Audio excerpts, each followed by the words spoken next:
To see my exclusive content, become a member of this channel, join my Patreon, or visit ChrissieOnline.com. And be sure to join the mailing list for updates on future videos. The links are in the description box. Please like, share, and subscribe, and thanks for watching. Hello, hello. I apologize for being late. Thank you for joining me for Chrissie After Dark. Thank you, thank you. And for the person, I think her name was Rochelle, Prashelle. She said that, Chrissie, please go back to your old content. This is boring. And as I responded in the comment section, this is old content. I've always talked about music and pop culture. I've always talked about corrective promotion. Like, none of this is new for me. As I've stated, I do want to start talking about other things, but I'm still going to be incorporating what I've always done as well. And so, just because I'm not always talking about race topics, and other controversial topics doesn't mean this content is that I'm doing now, doesn't mean all of it is old. Okay. So I just want to remind you, I just did a video on, well, not just, but not too long ago, I did a video on the Grammys. So I've done videos on several award shows. We've always done Chrissie After Dark and kind of just chill, lay back and, talk shit about everything. It's like an open topic thing. So I don't know if Pre-Shell is new, but honey, this is not old content.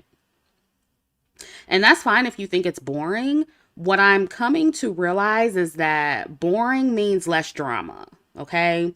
Less views equals less drama. So I'm okay with having boring views that doesn't get a lot of content, okay? Personally, that's how, or doesn't get a lot of views, sorry. Personally, I'm okay with that. I'm okay with getting content that doesn't get a lot of views because it's more peaceful that way. So I hope you have a better understanding about that, Pre-Shell. Yo, we are well-rounded over here. Life is about balance. We don't always want to talk about doom and gloom and controversy. A lot of people, they be lying on my platform and making it seem like all I talk about is controversy and doom and gloom and I never have solutions. That's another thing I hear a lot. And I'm like, almost every video has solutions. I have a whole corrective promotion series. I'm always talking about music, award shows. I talk about other things. Y'all just don't watch it like that. And when I say y'all, I'm talking about, the people who say that about my platform, who lie about my platform. Like, we talk about everything over here. So, yeah, Miss Felis Caddis says, I'm loving the new videos. I'm tired of the struggle conversations. Right.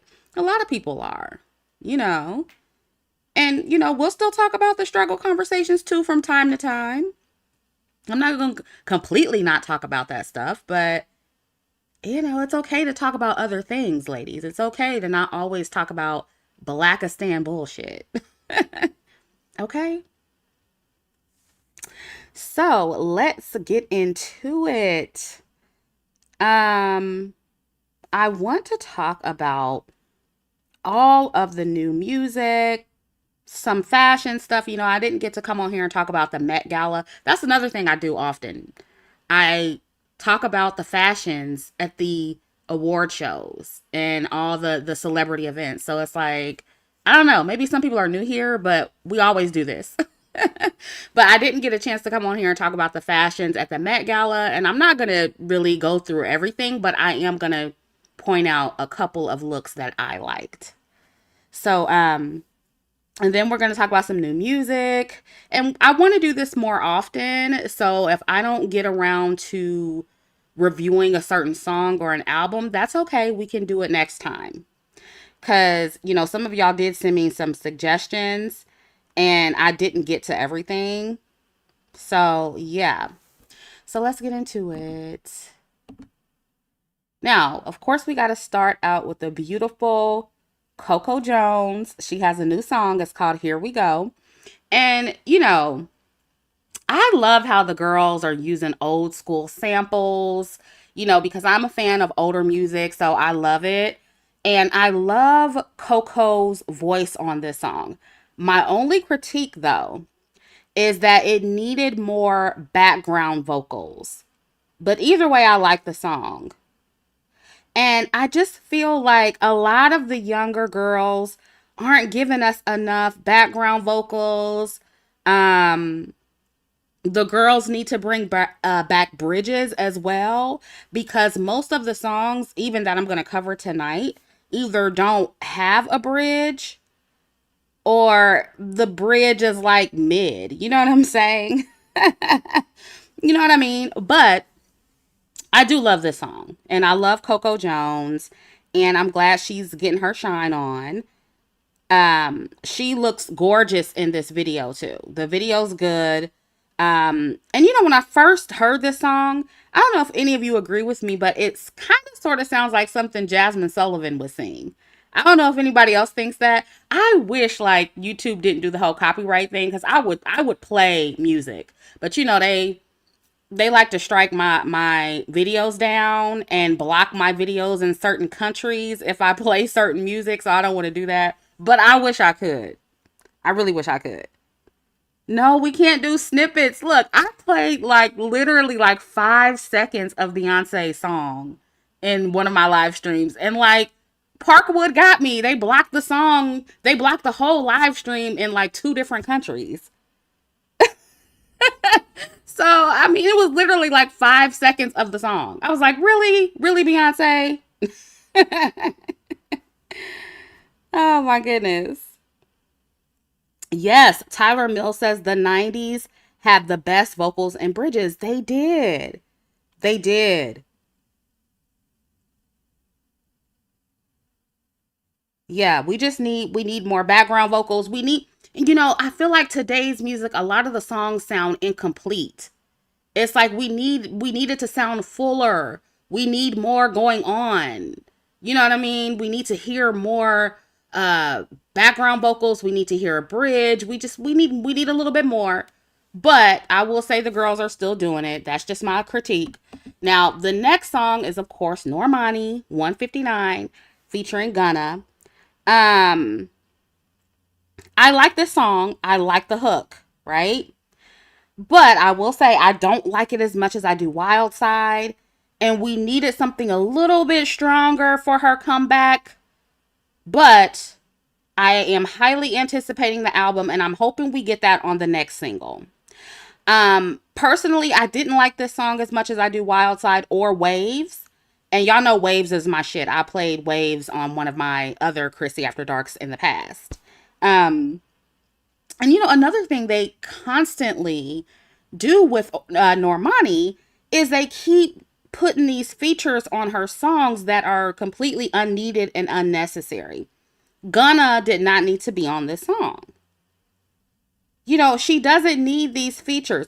They did the same thing on Waves. Black did not need to be on Waves. Cardi did not need to be on Wild Side. So I just wish they would stop doing that to our good sis Normani. But I do like the song. I think the hook is catchy. Yeah, I love Wild Side. That was such a good song. Yeah, and a lot of y'all tell me I'm expecting too much. Um, Sania says it will never be like the 90s, early 2000s again, Chrissy. I know. I know. I'm living in the past. I know. I'm just saying the girls can give us a little something more. Just a little bit. Just a little bit. Dang. Caleb says Mariah Carey had the best background vocals. Mariah Carey had good background vocals. Brandy, of course, had great background vocals. Beyonce, and so many people from the 90s and early 2000s. For real. Yeah. So that is my critique on this one. I'm looking forward to her album. I'm looking for What she gives us next, I'm here for it. I think her new album is called Dopamine, so I will definitely be checking that out. It comes out in June, I think, early June or mid June. So yeah, we looking for it, Normani, and we need a stronger single. We need a real strong one for the next drop. We need a strong one. But this is good. It's not bad, but it's not as good as what she has released in the past. So next we have Tierra Whack. Now, I like several songs on this album. This one is my favorite one, Snake Eyes. Um, Tierra, you know why I really like her? She always gives us both rap and R&B. And you know, we love a versatile queen, right? And I really like that. One thing I really like about her, I like that she isn't afraid to make odd sounds and be weird in her music. Like some of the stuff just sounds weird and it's like kind of quirky, you know what I mean? And it's like kind of wonky and it's like, why did she make that sound, you know? But it's a good weird. You know, for me, Tierra, she's good weird in my opinion, and I really like her quirkiness. I like it. And it feels natural and it's not forced. And you know what? Something else about Tierra, you can tell that she gets inspiration for her aesthetic from Missy Elliott. Do y'all see that? Has she ever said that Missy Elliott was her influence, one of her favorite artists? Because I get a younger Missy Elliott sometimes when it comes to her. I won't say she's as good as Missy as far as the music, but she sort of gives me that vibe a little bit. Does anybody else see that? Yeah, alternative. Yeah, I definitely see. Yeah. So it's not just me, right? And one thing I did notice about this album though, is that a lot of the songs were a little bit morbid. And of course, you know, black women are allowed to be sad. We're allowed to be morbid. We're allowed to be depressed. And I'm glad, you know, Tierra felt comfortable enough to be so vulnerable on this album. If the songs are even personal, because they might not be. But, you know, when I was listening to the lyrics, I was like, it made me a little bit worried about her. And I hope she's okay because she kept mentioning like death and unaliving, you know, and all that stuff. And I hope that she's not, you know, I can't say the S word because they'll demonetize my stream. But you know what I'm saying. So I hope that she's not thinking about doing anything like that or self-harming. I'll put it like that because that was like a reoccurring theme in the album. So okay, Dia says yes. She even said it herself. Missy is a big influence of hers. Yeah, I can definitely tell. Oh, KK says she had a lot of death in her life. Yeah, you can tell. You can tell. She mentioned the S word in an interview. Oh, wow. So she is okay. Oh, man. Yeah, well, prayers up for Tierra because I definitely got that vibe. That's crazy that I picked up on that and I hadn't heard an interview about this. Yeah, well, I hope our girl is okay. I love her music and you know, I hope she sticks around because a lot of us are listening and we think she is super talented and we support her work. Mo Girl says, I'm here for the morbid stuff. I want more sad, depressed, angsty songs. I don't hear enough of us make music like that, but I hope all is well mentally. Yeah, and that's why I said like I think black women deserve to be in every space they want to occupy for sure. Like I agree with you. I just hope she's okay. I hope she's taking care of her mental health. That's all. So, and the album is good. Like, girl, you know, a lot of people they unfortunately a lot of people make the best music when they're depressed. I don't know. And so I don't know, I guess that's what's going on here, but it's a good album. I will say that. I want her to be okay, but it is a good album. So yeah, who's next? Beyonce, of course. Beyonce, Cowboy Carter. um and, you know, I don't have this big grandiose review of this album because, you know, I'll be honest with you, country is my least favorite genre. But there are some songs on here that I like. Tyrant being one of my favorite. Um, And outside, let's just be real. Outside of the intro with Dolly Parton, it's it's not a country song. It's R&B. So of course that's why I like this one, right? And of course the Dream is on the credits. I like almost everything the Dream touches. Unfortunately, like so. I automatically knew when I heard the song. I was like, "Oh, this is the Dream." I knew that he produced it. He probably helped write it and everything. So yeah, this is my favorite one. And for me, this is for me. I love Beyonce as an artist, so I'm not gonna dislike anything that she does. For the most part, I don't think I've ever disliked any of her music. I think probably my least favorite album of from Beyonce is the one she did with Jay-Z, the one she collaborated with. She collaborated on with him. Um, yeah, Two Hands to Heaven. That's my second favorite on this album. That's a good one too. But I just wanted to like pick one song from each album that I like that I'm going to talk about tonight. And I had to pick this one over Two Hands to Heaven because I don't know, this one just does something to me. Like I love this song. When the beat drop after you got I like the intro too. Like the intro's country, you got Dolly on there, and then the beat drops, so you like, oh yeah, be dancing and shit. Like this is my shit. This is my shit. It is definitely on my favorites list. Yeah, is that what it's called? The Carters?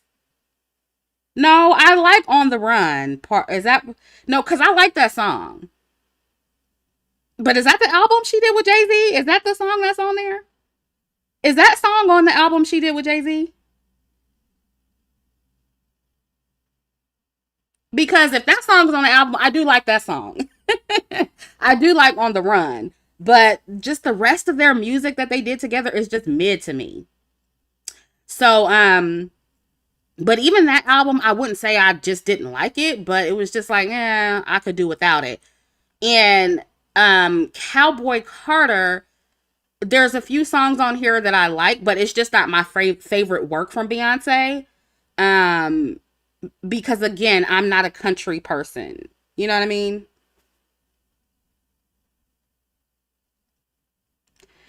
Um,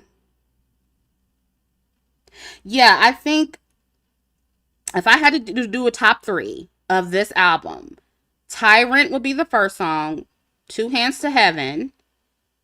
Um, and my third would probably be 16 Carriages because I really like that one too. 16 Carriages. Is that the name of the album? Everything is Love? Yeah, and even like with Renaissance, because I did a Renaissance review on this channel too, and like that's not my favorite album from Beyonce either, but is it good? Yeah, because I just think she's a good artist, so it's hard not to like her music.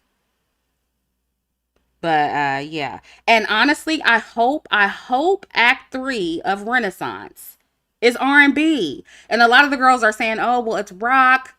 Somebody else said it was jazz. I like rock music and I like jazz, so I'll take that too. I'll take that too, to be honest.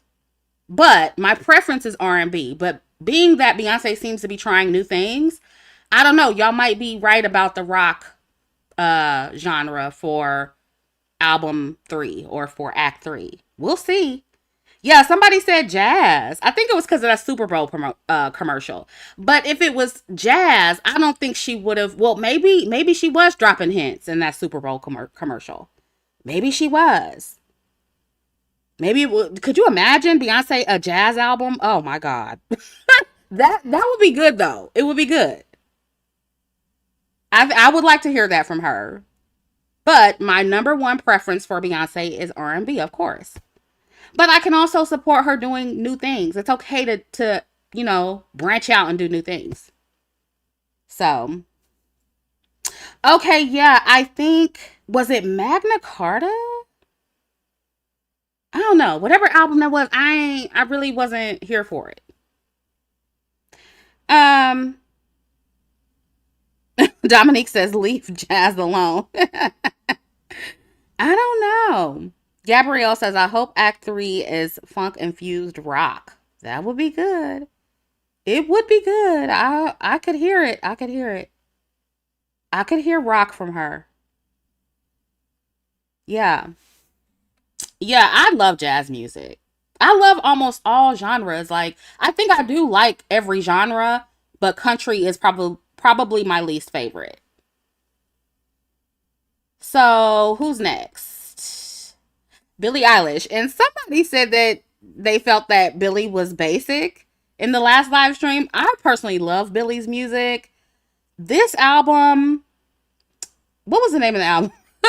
Hit Me Hard and Soft. That's the name of the album. And my favorite song um is Chihiro. I think that's how you pronounce it.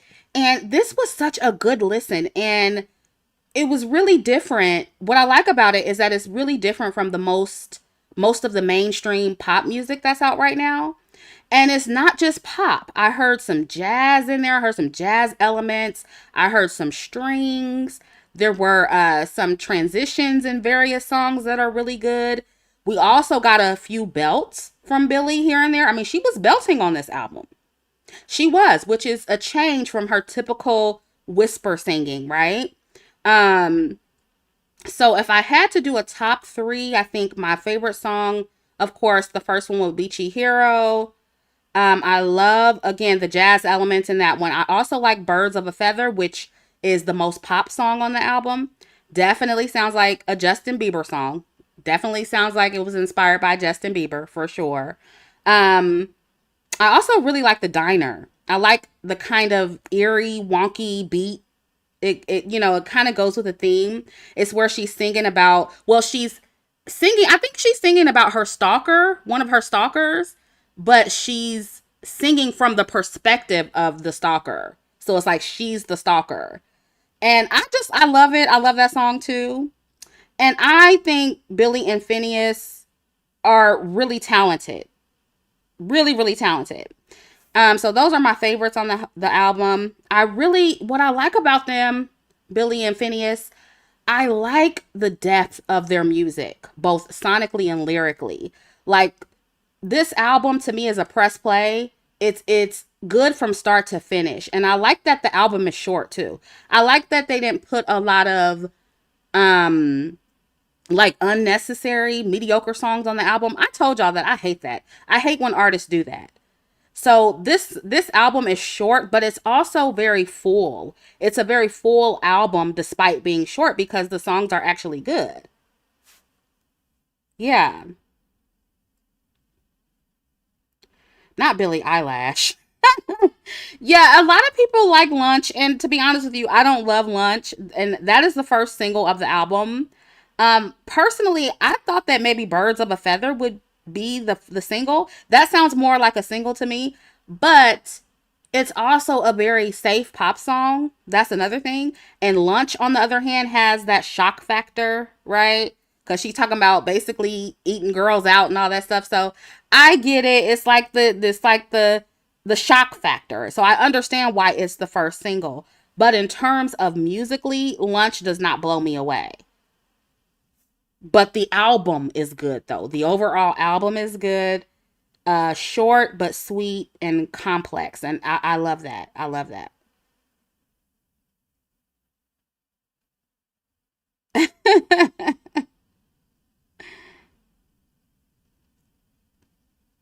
Somebody said Billy is greater than Taylor. I tend to, well, I don't want to compare them. But when it comes to new albums, I know I would prefer Billy's album. Taylor Swift's album wasn't bad. It just sounded done before from Taylor. And you know what I think it is? I really think Taylor needs to work with some new writers and create some fresh music. That's what I think. Because it's like she keeps doing the same pop songs over and over. That's what it feels like to me. Yeah. I did like a couple songs on her album. But they just sounded done before. I didn't particularly like her diss song to Kim Kardashian, but that was interesting though. That was interesting. Because I didn't know Miss Taylor was that hurt behind Kim Kardashian. Like I didn't know it was that deep. But I also didn't know the extent of what happened either. But I'm glad she got that off her chest, girl. But I don't think I have any. I didn't add her on this list at all because none of the songs really stood out to me like that. They just again sounded done before. But whatever. Who's next? Rhapsody. Yes. This album is good. You know, somebody got mad when I said this about Rhapsody before, but I feel like she is just too pro black for her own good. And I was a little disappointed that she had Lil Wayne on this album. But like I've said before, it doesn't matter what artist you support, whether be a black woman or not. You are indirectly going to be supporting somebody who is either colorist or a misogynist, who does not like black women. I was looking through my playlist the other day, or through not my playlist, but it was a playlist on Spotify. It may have been on Apple Music, I don't remember. But Sid has a song with Tank, and then so it's like, and I love Sid. Y'all know I love me some Sid, and so it's like, if you try to like not support colorist artists, you will literally not be able to support anybody in the music industry, because even the artists who are not colorists are either working with somebody colorists or supporting somebody who's colorist. So it's just really, really hard not to support that. But whatever. I understand these girls they gotta eat, they gotta work with people, and it is what it is. But I love her album. I love her album. This is my favorite song on the album, Back in My Bag. This is a bop. I mean, you can work out to this. It's really good. So, Jarrell says, I heard that Sid song. Wasn't it? Oh, her verse was so good. It's like, it didn't even need Tank in the song. Like, I was like, ew, Tank of all people, why? Oh God. Like, the girls, they don't need these features. They don't. But again, I also understand. I understand. Because if you take the stance that, oh, I'm never going to work with anybody colorist or anybody misogynistic, you ain't going to be working with nobody in the industry, literally. Yeah, Mocha says you don't have to directly support them. Yeah, and I don't. Like, there are people that I listen to that are colorist, and I would never promote them. And I would never, like, download their music. Let's just say, yeah, I'm gonna go to a different site to listen to their music. That's what I'm gonna say. Yeah, I don't get the concept behind this cover art either, but the album is good. It's a good album. Yeah, Tank is colorist. He is. Goddess of Genesis says, do you like concerts? No, I don't like being around a lot of people. I do. I'm not gonna say I dislike them. I think I like more intimate settings when it comes to like hearing live music. I don't like the big arena concerts. I'd rather go to an intimate um live music show and hear music that way, and like sit in the front row and listen to the instruments and all that. But as far as like big arenas and big concerts like that, no, I don't really prefer those. So yeah, check out Rhapsody's album. Um, how do you pronounce this girl's name? Inea? I just heard this like maybe, I don't know, maybe a couple weeks ago, and I really, really like this song. But again, it needs a bridge. It really needs a bridge. But if you don't know who this is, definitely check out this song. Yeah, I love this cover art too. I think she looks so pretty. And she's like, overall she has a really good album. Or I think it may have been an EP. I don't remember what it was I listened to from her. But yeah, this is a good song. Yeah, it's a little ghetto, but it's a good song. Who else do we have? Oh, Hallie, In Your Hands. This is such a good song. I love this hook. Um, I actually like this better than her Angel song. And I know some of you may disagree with me, but I think this hook goes harder than that one. And one thing I wish she would have, because a lot of people don't know about this single. And I think it's because a lot of her audience or a lot of the public may still like kind of be mad at her for hiding her pregnancy, or they were, when she released this song. So a lot of people really weren't fucking with Holly or Halle at that time. And I feel like she should have waited a second. Does anybody else feel that way? Like, I think she should have given it a little bit of time, laid low for a few months, and then released this song.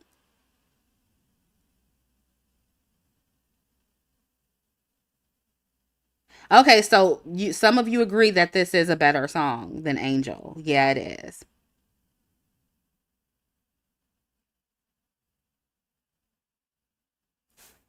JR says it's short as hell though and needed a guitar solo. Yeah. Yeah, I really, really like it.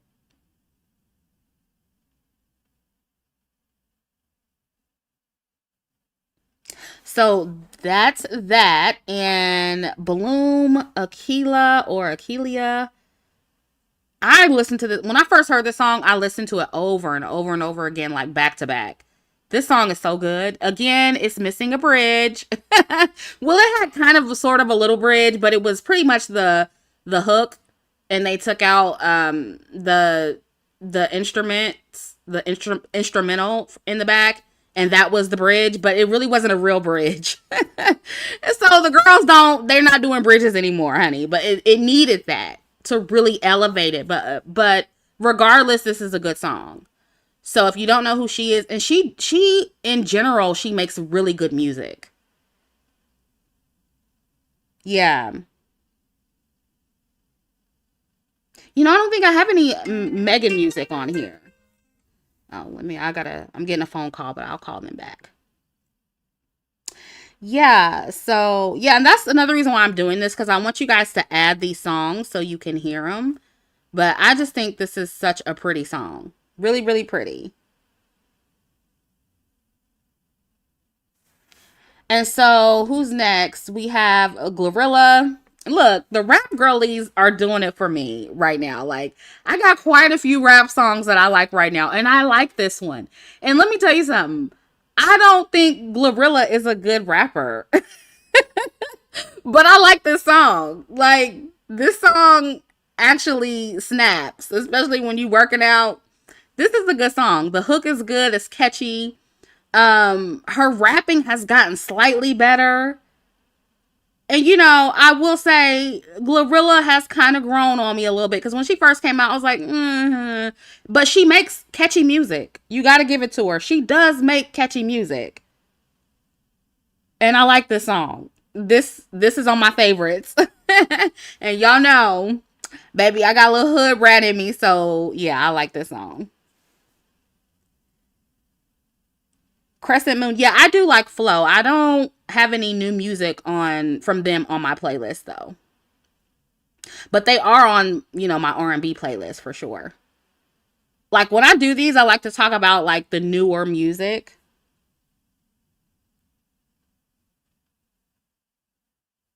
Yeah, I also thought it was cute that video she did with the women in the nursing home, and they were all rapping the song. I thought that was funny as hell. So even the marketing around this was pretty good, this song. So yeah, I like it. Who's next? SZA, Saturn, and y'all know I'm really not a big SZA fan, but I like this song. I'm not a huge fan of her music, but I do like this song. So shout out to SZA. This song is good. Really, really good.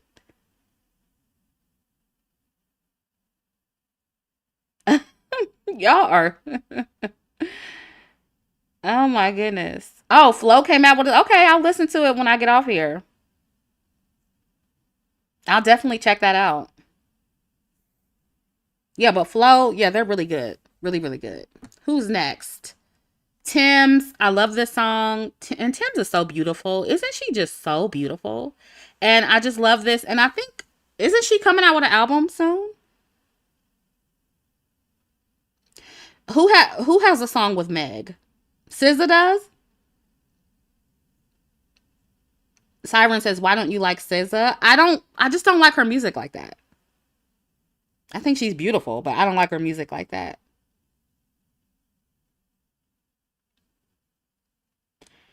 Yeah, I did see where SZA said that she didn't want to be considered an R&B artist. I think she just doesn't want to be like trapped in that genre, which I can understand.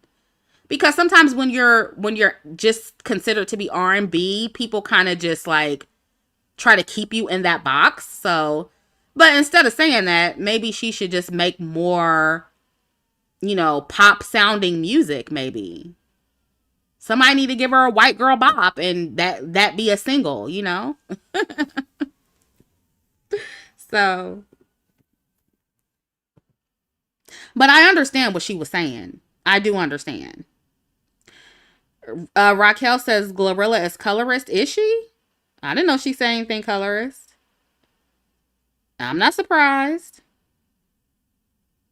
It's a lot of, I'm telling you, it's a lot of colorist people in the industry.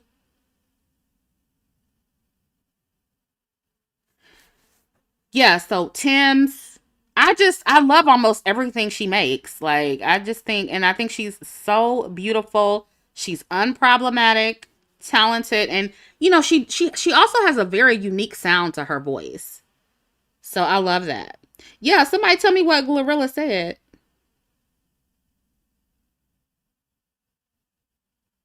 Now y'all saying Tim's was being colorist? Y'all ain't told me nothing about this. Or y'all just making up stuff? I don't know.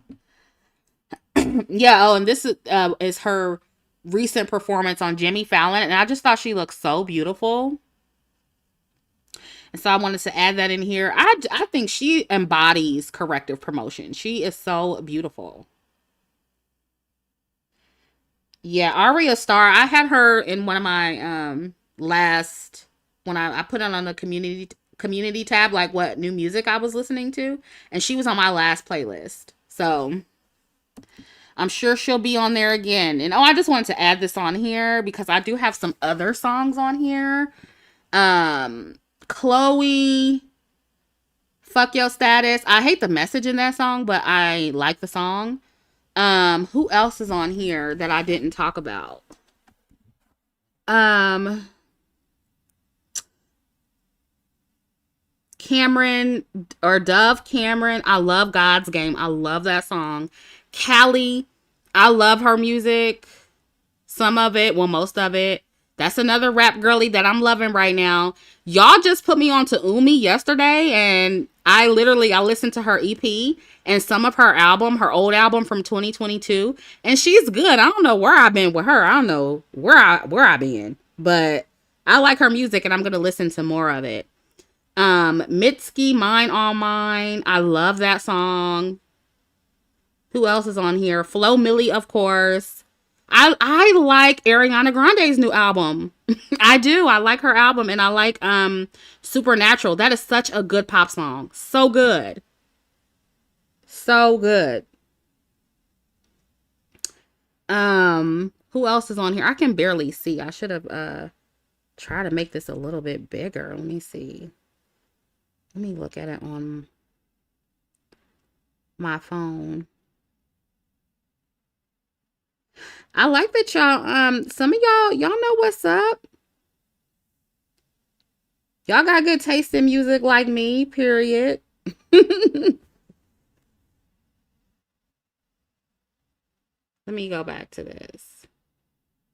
Okay, yeah, Mona Leo, I like her song Ranchero. That just came out not too long ago. Um I kind of already talked about most of these people. Oh, Libyanka, Mistaken. Oh, I love that song. She is so good. Like, I'm really feeling like the Afro beats right now.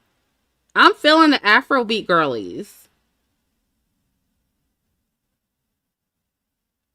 I have to look at Tyla's or I have to listen to her album again because I have to say when I heard it the first time, I didn't hear a song that really stuck out to me.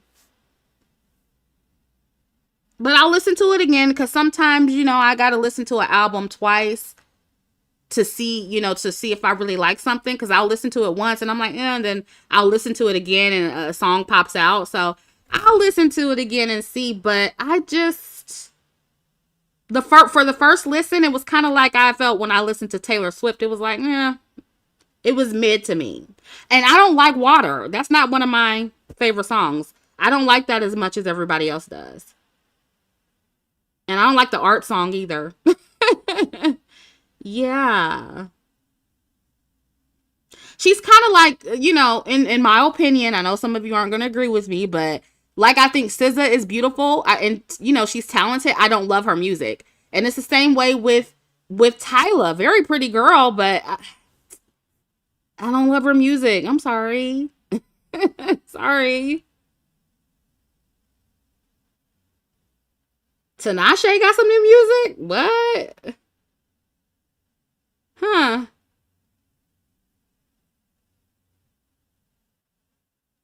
I'll have to check that out and see what she's giving.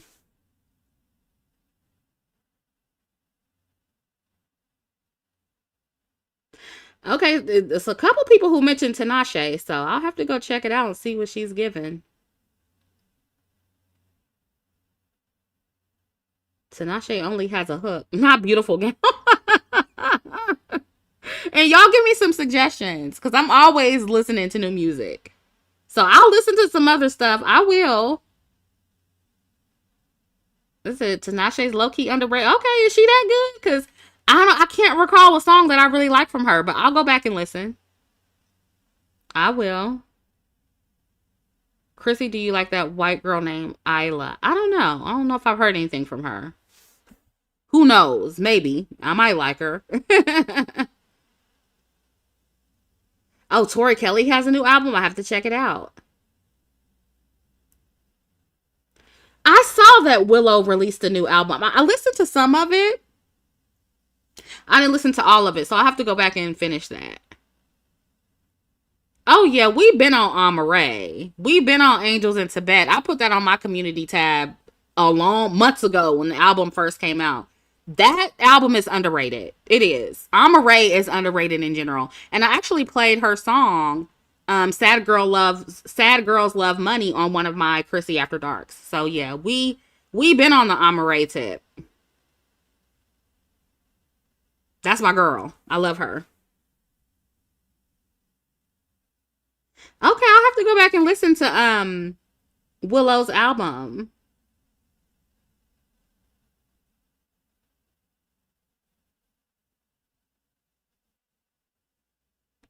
Honestly, I don't think I remember Whip My Hair. I don't know nothing else from Willow.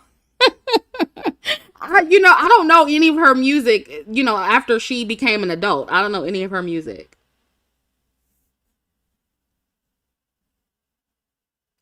Who who else is on here? Let's see. Um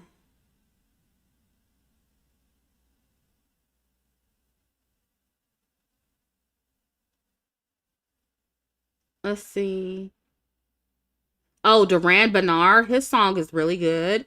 And I've been on him since YouTube days. I remember listening to his music when he was like just on YouTube making covers. So I was happy to see that he had like a song that was actually on Apple Music that was, getting plays or whatever. And this other guy on here, Elamine or Elamine, however you pronounce it, this song is good too. He kind of gives you music soul child vibes. So I listened to that song over and over. I really like that one. Yeah, I think that's everybody. So y'all give me some suggestions. Like, I'm always open to listening to new stuff of all genres. Like, now I will say I like I haven't been listening to gospel music often, but I do like gospel too. But my favorite obviously is R&B. I like rap music, and then pop. Those are my top three. And I gotta put Afro beats on there now because I've been loving some Afro beats.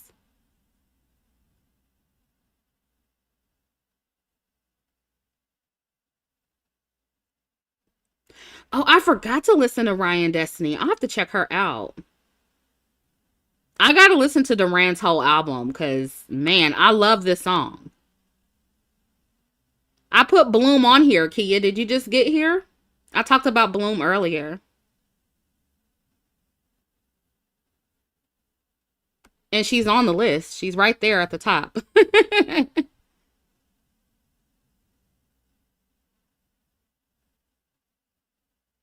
Yeah, give me some new reggae. Look, I ain't listened to reggae in a minute. Let me find out if there's some new reggae songs I need to listen to. I need to put more reggae on my playlists.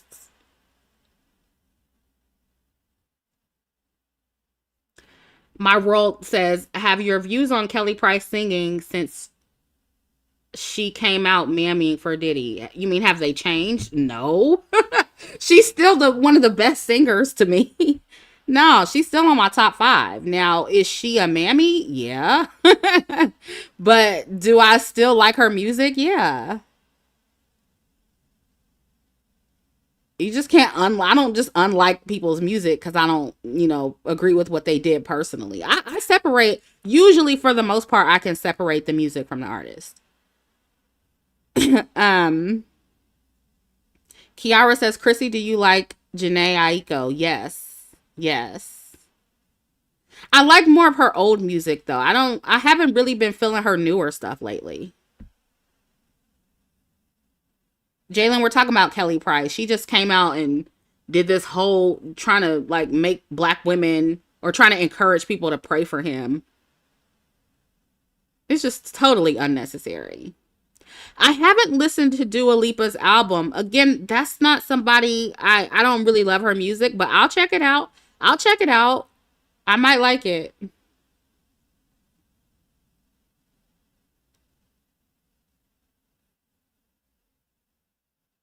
Yeah. Yeah, somebody like R. Kelly, yeah, that's totally different for sure. And R. Kelly, I like I said before, I don't, I never really loved his music anyway. I mean, there's a few songs that I like from him, but it was easy for me to stop listening to him. Toy Sivan, I don't know who that is. Y'all giving me some good recommendations. I'm gonna be listening to all kind of stuff tonight. Oh, I just heard that single from Sabrina Carpenter. That is pretty good. Yeah, I got to go back and listen to that again. Yeah, Caleb says Dua Lipa is kind of boring to me. I agree. Like, that's how I feel about her, too. But, look, I'll listen to the album. I'll give it a chance. One thing I will do is give the girls a chance.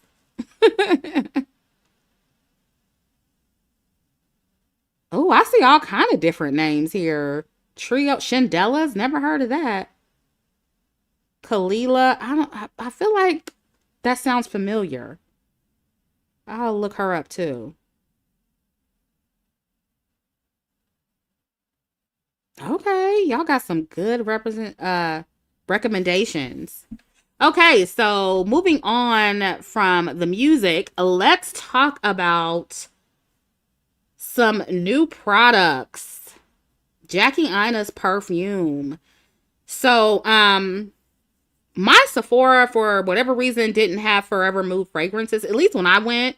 So I ordered the travel sizes online to test them. I ordered all four of them. And for some reason, when I looked, I didn't see the Discovery kit. So I wasn't able to get that. But I got the four travel sizes um, just to test because I am extremely picky with perfume, especially when it's gourmand. I'm a more, fresh, fruity kind of girl. I like, or fresh floral. I don't love very sweet scents. So I was like, I'm going to try it and see if I like it. And I did. All of them smell really good. But you remind me, the one in the clear bottle, to me is the best one because obviously it's the freshest one. And NDA, the purple bottle, that one smells really good too. All of them smell good, but those are my two favorites. So I'll be getting the full bottles of those. Um, and even with those two, they're still kind of sweet. And so listen, I'm not just saying this because it's Jackie, okay? But if I buy a big bottle of sweet gourmand perfume, then it's good. These are all really good. Has anybody else purchased these? Yeah, a lot of them have that vanilla kind of thing going on. I don't love vanilla either, but I'm telling you, these are still good. For them to have that gourmand vanilla type, note in them, I think all of them may have a vanilla note, especially the yellow one. That one definitely smells like vanilla, but it's like a citrus vanilla. Miss Williams, gourmand is like, well, I should say sweet gourmand, because gourmand is anything that smells like food, but I'm like, sweet gourmand is like vanilla, anything that smells like candy, anything sweet.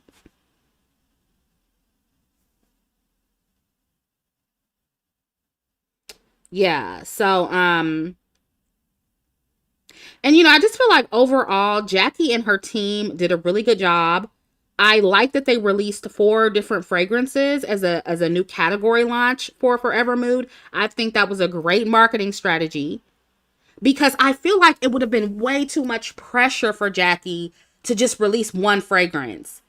Because if it didn't smell good, y'all was going to be dragging her on the internet. So I think this marketing strategy was genius. There is something for everyone. The pink one, I Am Her, that's more like a flirty, girly, sugary scent. It's like that's for the young, cute girls, and then the purple one is like the sultry, sexy nighttime scent. And then you have the clear one, You Remind Me, that is for the fresh girlies like me. And then the yellow one is like, I think just sweet and like springtime. So I just think this was just a really good rollout. I think this was genius. Really, I do. Um, I saw some women on Twitter saying that the bottles look cheap, but I don't see that. I think they're cute. I think they look like standard perfume bottles. I mean, they don't look any more cheap than a lot of other perfume bottles to me anyway. And another thing is this. The perfume is really affordable. So I'm not sure what some of y'all wanted from Jackie. You know what I'm saying? I'm not saying you can't criticize her, but if she made the perfume more expensive, then y'all would have been complaining about that too. You know what I'm saying? So it's like she can't win. The girl cannot win with y'all. It's crazy. And again, I'm not saying that black women aren't allowed to critique other black women's products just because they're black women, right? But it did feel like y'all were being overly critical. That's all. Some of y'all. It's literally nothing wrong with her bottles, y'all. Come on now. No, the bottle is glass. I think you have to put perfume in a glass bottle. Most of it anyway.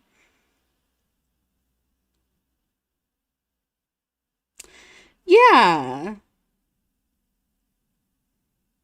Emilion says they do look cheap, but it works like an Avon product. I don't know. I don't know. I don't think they look cheap. And I mean, even if they are, it's like they're affordable. I think a bottle is like 79 bucks. It's a standard, perfume. Yeah, but I knew the girls was gonna come for her. But I think overall, I like that Jackie's, she's blocking out the noise and she's posting all of the people who like her perfume, and she's focusing on the positive because she got a lot of good reviews and a lot of support. A lot of people are buying this, and I actually mixed You Remind Me, the one in the clear bottle. I mixed that with Dolce and Gabbana light blue because that's one of my favorite scents. That is such a good combination. And I also mixed it with, I don't know if y'all are on to Nest scents. Nest is really popular for their candles and their incense and stuff, but they have a really good perfume and it's long lasting. I feel like people be sleeping on Nest. I don't know.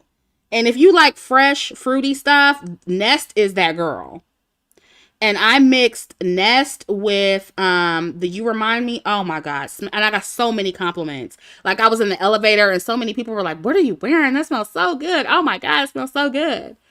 Telling you, mix those two, can't go wrong. Well, it also depends on your body chemistry. I will say that. It depends. But I did get a lot of compliments on that mix. Yeah, I am so happy for Jackie. Yeah, Nest Black Tulip, that's a good one too. It sure is. Yep, the oils are good. Yes. Yeah, light blue, that's just one of my favorites. And I guess light blue works with my body chemistry because I get a lot of compliments when I wear that perfume. I get the light blue intense though, because the regular one, it just wears off too quick. And that is the downside when it comes to a lot of fresh scents and fresh fruity stuff. It doesn't last that long. And I hate that. But I'll keep a little what are those things called where you extract the perfume in the little what are those things called, the little tubes? The name escapes me right now. I can't think of the name of them. But I keep those in my purse at all times. Yeah, atomizer. Thank you, Miss Jill. Thank you. You get those from Amazon and they come in bulk. It's like 20 of them in a pack for like I don't know how much, but they're cheap. And that's what I use. Jalen says Chrissy sounds like a sweet pre-K teacher. Really? Really? I don't know if I want to sound like that. That is hilarious. Oh my goodness. Yeah, yeah, she's doing her thing, and I'm very proud of her. And like I said, I feel like all of these are good. I'm here for all of them, and I am looking forward to whatever fragrances that she releases in the future. Her candles are good too. I got some of her candles too. So I'm here for it. I'm here for it. Now, who is next? Oh, De'Ara and JT. Oh my God. I really love this collaboration. First of all, I'm a huge De'Ara fan. I watch all of her vlogs. Love her. Um, and I think this collaboration was so creative. I love everything about it. I love the fire element theme. And if you, again, I wish I could play stuff on here when I do these reviews, but I don't know if people are going to copyright it or whatever.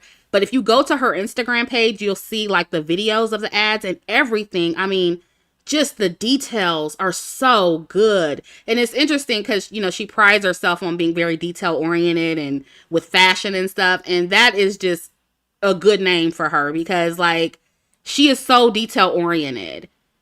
She has a page named Details. That's what I was trying to say. Like it's a page where she shows like her fashion and her all of her outfits and stuff like that. And she pays very close attention to that kind of stuff.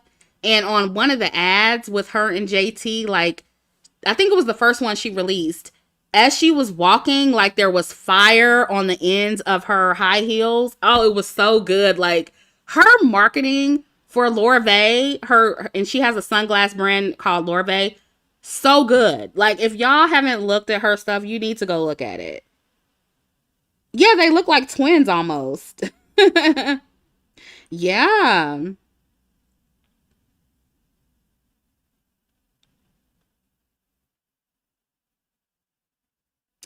Yeah, and so I really love this collaboration. And the whole fire theme element is because I guess both of them are fire signs. So, I love that, me being an astrology girl. I love that. And, I don't know. I think Jackie's a fire sign too, right? So the fire sign girlies, they really come hard when they do it. I love it. They do everything they do with confidence, audacity, boldness. And that is what I like about them. I love that about fire signs. Shout out to y'all. And I tried to order a pair of glasses from De'Ara from Lorve, and they were sold out at the time. I got to go back and see if they're back in stock. But yeah, I'm definitely gonna order some glasses. Yeah, twin flames. That was the theme, twin flames. Because De'Ara was saying how a lot of people say they look alike. So that's why they collaborated. And I just think it's genius. Like, and I think JT, I think both of them are beautiful.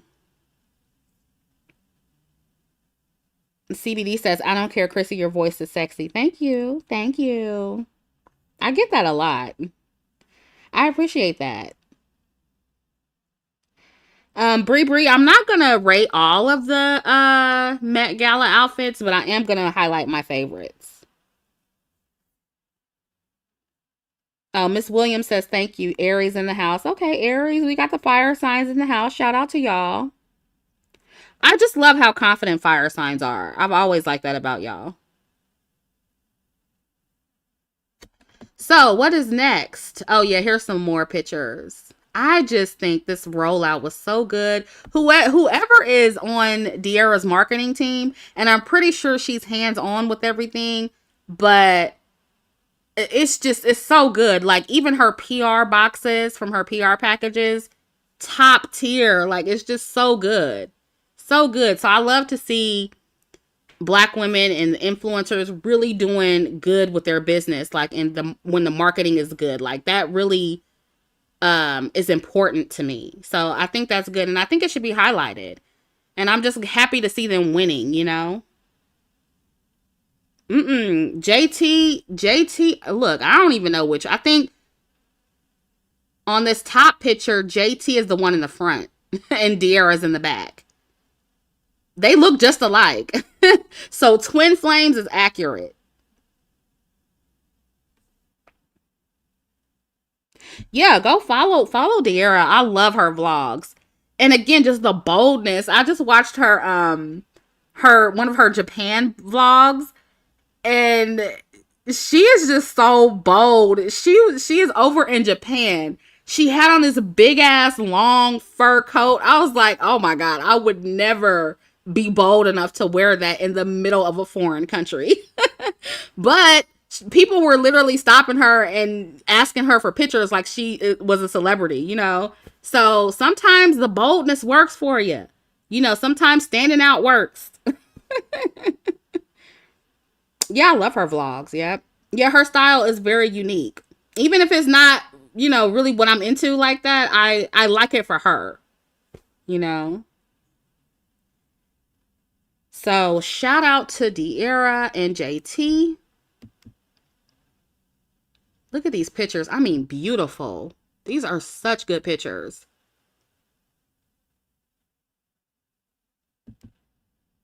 Oh, and I saw this on H&M, and I thought this was good promotion. Somebody sent this to me on Instagram.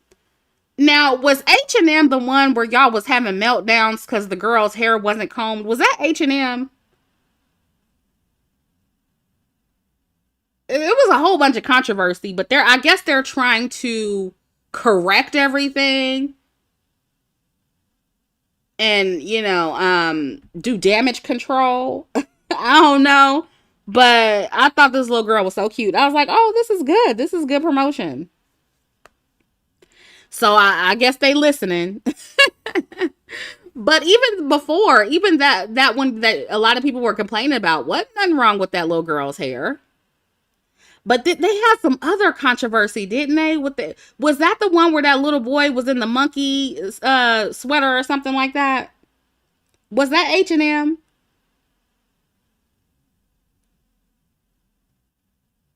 Yeah, they had the okay. I thought that was them. I thought that was him or them. Yeah, I thought this was so good. Like the natural hair and you know the cute little outfit, the little dainty outfit. When I say corrective promotion for Black women and girls, this is it. Right. Island says the picture everybody was complaining about was cute. Yeah, I agree. Wasn't nothing wrong with that.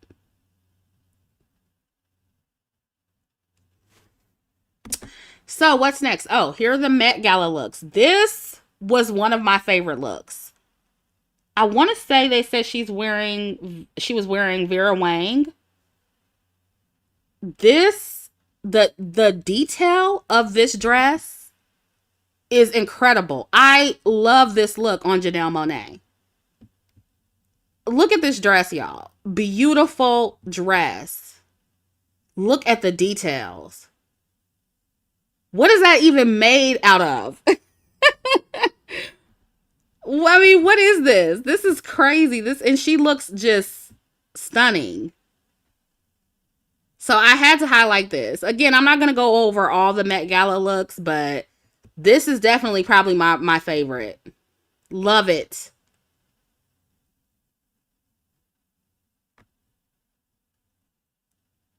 Yeah, the texture. I was thinking that too. It probably is a little uncomfortable, I would think, like especially the neck part. And it's like you can't oh shoot. What happened? Oh no, now I gotta go back. I was thinking like if she were to lean back or something, it looked like it damn near would cut her in the neck. Because what is that made out of? Is that plastic? What is it? Whatever it is good.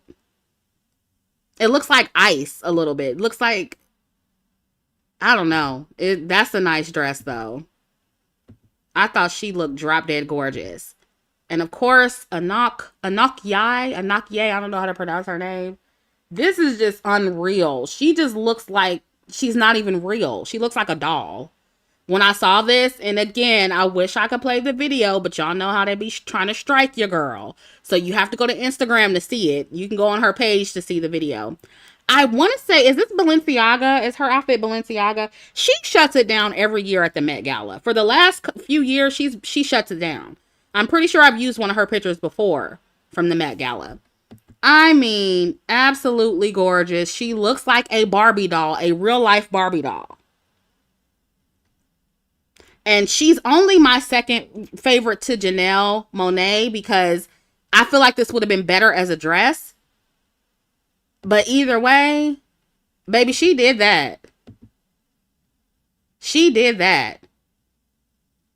And just the walk, everything. I mean, y'all need to go to her Instagram and look at this in real time. The pictures don't even do it justice. Yeah, the makeup, and she got the walk down pat, she got the look, just everything. I mean, absolutely gorgeous. When I saw this, I was like, my mouth dropped. I was like, sheesh, this woman is a fine. She fine, fine. Yeah, strikingly gorgeous Barbie doll. I agree. I agree.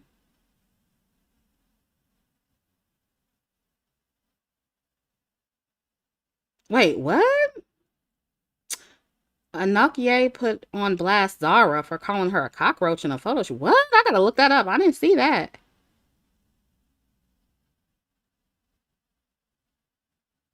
Yeah, Kayla says she's walking around here looking like a straight up AI image. She does look like AI, doesn't she? That's wild. Yeah, she shut it down. She looked better than everybody to me. I did see Tyla where they were. I didn't like Tyla's dress. I should have added her on here, but she had on that sand dress. I don't remember the name of the designer, but I don't know. From a distance, it was giving paper bag. That's what it was giving. I get the concept, but it was like, girl. And then she couldn't even walk up the steps. They had to like lift her up the steps. I was like, no, ma'am. For them to have to do all that, the dress ain't even cute enough. Like, come on. Here, I'm gonna pull it up. Hold on, let me find it. I know y'all saw that. I was like, Tyla Met Gala 2024.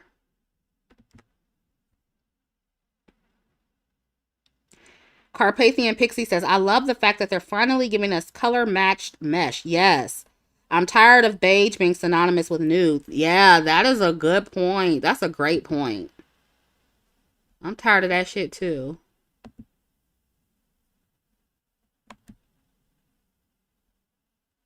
Hey, let me see.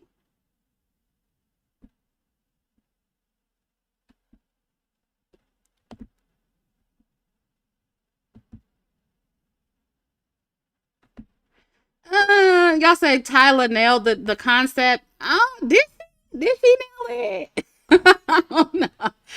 I mean, I guess I understand the vision, but it just wasn't given to me. Okay, I'm adding it on here now so y'all can see.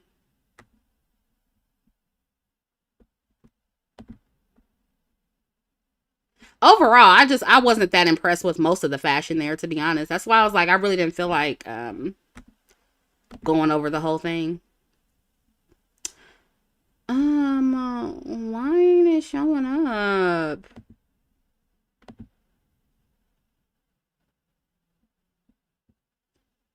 I don't know why it's not working.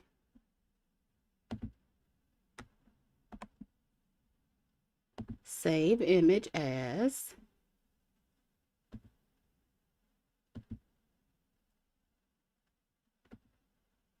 Okay, let's see if that does it.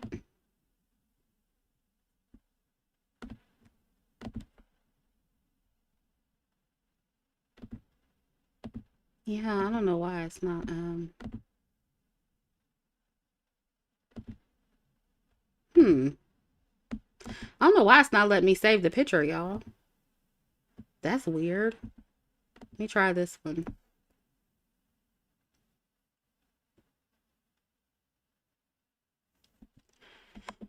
Yeah, Rihanna usually does really good at the Met Gala. I would have liked to see what she was gonna wear. There was another white lady too, that I think had on a nice dress, but I forget her name. It wasn't impressive enough for me to save, but it was nice.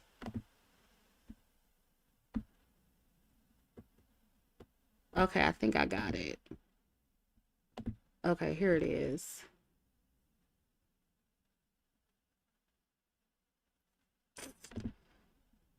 Why did it really go back? Okay, let's see. Okay, here it goes. So this is Tyla's outfit. Can y'all see that? Was it Elle Fanning? Maybe it was her. She looked like it was like a silver dress. I think that was her. So here's the thing.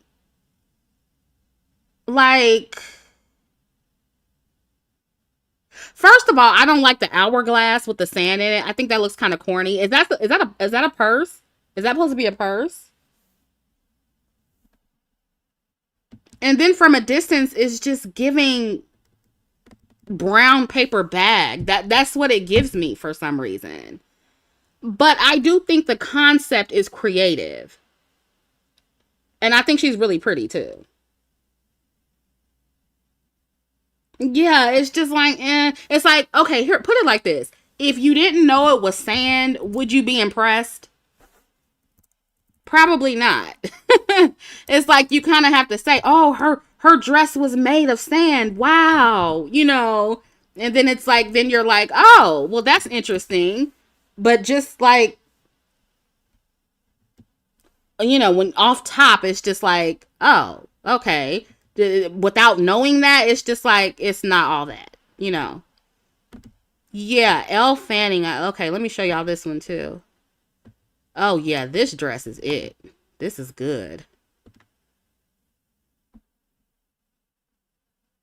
Okay, let's see. Sorry, y'all. I should have been prepared. I should have added these in because I didn't think I was gonna talk about this one. Okay, let's add this one.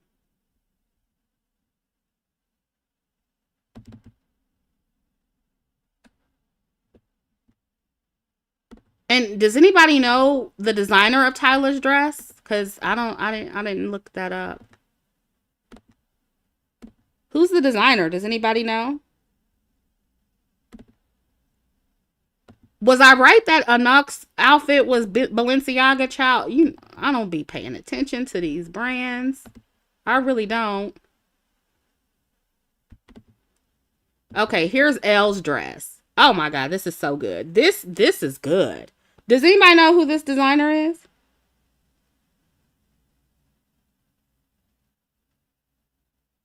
Oh, Balmain. Really? Balmain is the designer of Tyler's dress? Okay, okay.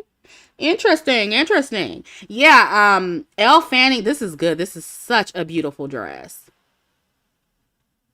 The mesh just cascading, or is that silk just cascading on the steps, honey? And then I love the shoulders. I love that. And this is tailored perfectly. It's tailored very well to her body. Yeah, I this is probably up there. I would say Janelle Monáe it wins the first award for the best dress. Let's go back to Janelle. Janelle is number one. This dress is stunning. Then I would say Elle is number two in terms of the dress, the actual dress. And then I'll give the third prize for a knock for her outfit. But a knock gets first place for the face card. She was the most beautiful, I would say. The most, she stood out the most as far as her look. You know what I mean? Yeah, I'm excited to see what she's gonna wear next year. Cause it's like every single year she shuts it down.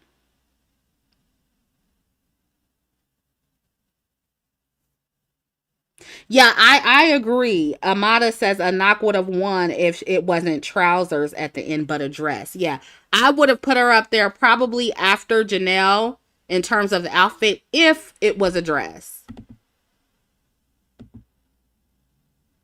She could wear anything and look good though. She's one of those people. Wow.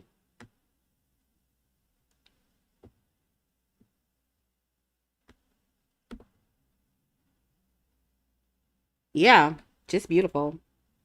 Those were the only people I liked, to be honest with you. That's why I didn't feel like doing a whole thing. I didn't like anybody else's outfit. Yeah. It was just very lackluster to me. And there were a couple people that looked like they had on foil dresses. I didn't like Serena Williams' dress. And it was some other white woman there. She looked like she just had on just foil from head to toe. I was like, no, absolutely not. So, but these were my favorites. KK says a knock is on theme for the BC because of the flower, crystal flowers of the story. Oh, okay. Yeah, what was the theme?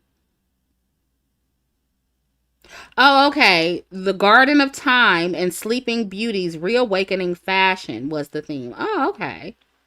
Interesting. Yeah, I mean, I will say Tyla, she was better than a lot of people that showed up. This dress is much better than some people that was there. It just didn't do it for me though.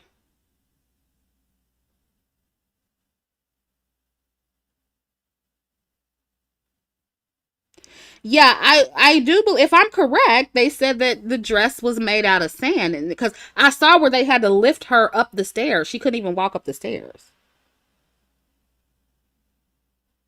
Yeah, my world says Serena needs a new style. I 100% agree.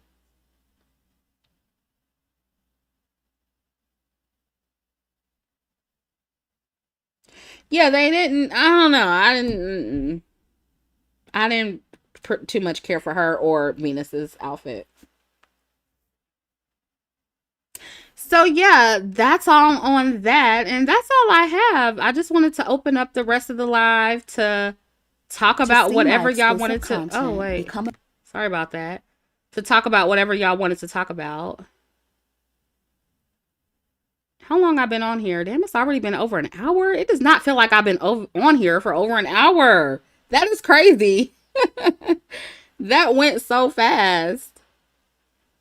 Dang, this chat is moving fast as hell. Okay, so what else y'all want to talk about? Why is the chat moving so damn fast? I'll stay on for another, I don't know, 15 minutes or so. Because I got to make a phone call and return a call. Yeah, I don't remember what Zendaya looked like.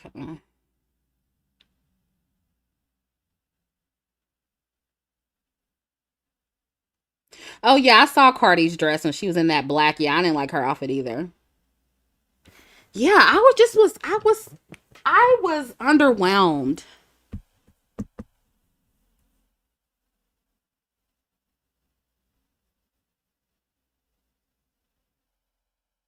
Serena needs to fire her makeup artist, hairstylist, and fashion style. I don't know what's going on with them. Like she does, she needs a whole new team.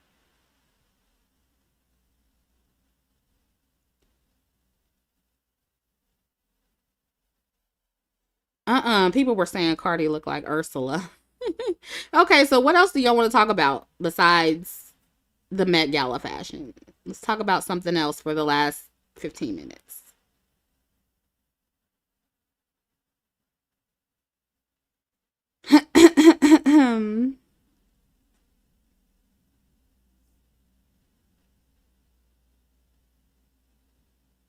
Red Elephant says, "Can we talk about how people keep pretending porosity is all that matters in hair care? So dumb." Yeah, who is saying that? Give me some examples of that, because I saw where you wasn't it you who left me an email or something and was saying that, talking about that. I hadn't seen anything about that. Oh yeah, I saw where Kelly Rowland had went off on that lady. Kelly ain't holding back lately, huh? I don't know. I hope she's okay. I hope nothing's going on personally. But it just feels like they keep trying Kelly. I don't know what's going on with that. Because apparently like the security officer or something was I don't what really happened with that? Like I don't know. I don't get it, but Kelly said that she was being discriminated against and I believe her. I believe her. Yeah, they said that she was racist to Kelly. I believe her.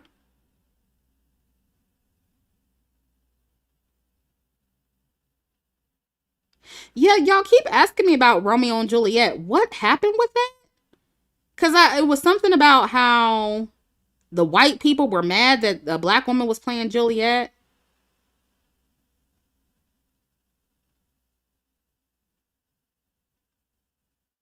Yeah, I saw a little bit about that, but I didn't look into it.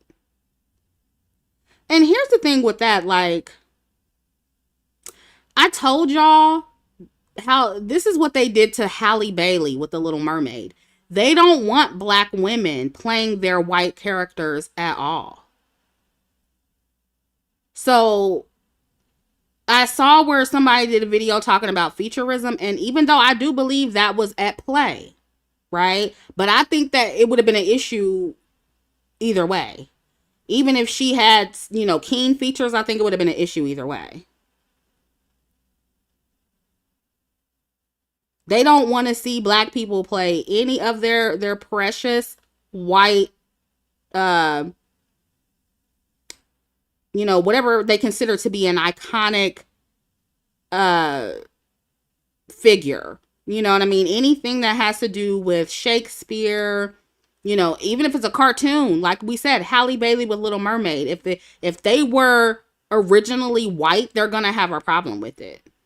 And to be honest with you, like I just even though I love black women getting roles like that, in a way, I kind of wish that they would create just new stories. Make a black woman the love interest, but just create like a new story to keep them from getting attacked like that. And I know black women shouldn't have to do that, but just create a new story, you know? You shouldn't be wanting to portray their old roles anyway. Forget it. Yeah, I know it's not a movie. It was a play, right? Yeah, like that's how I feel too. Who cares about these fake characters? And I'm not even a big fan of Shakespeare, so maybe I'm biased when it comes to this. But like,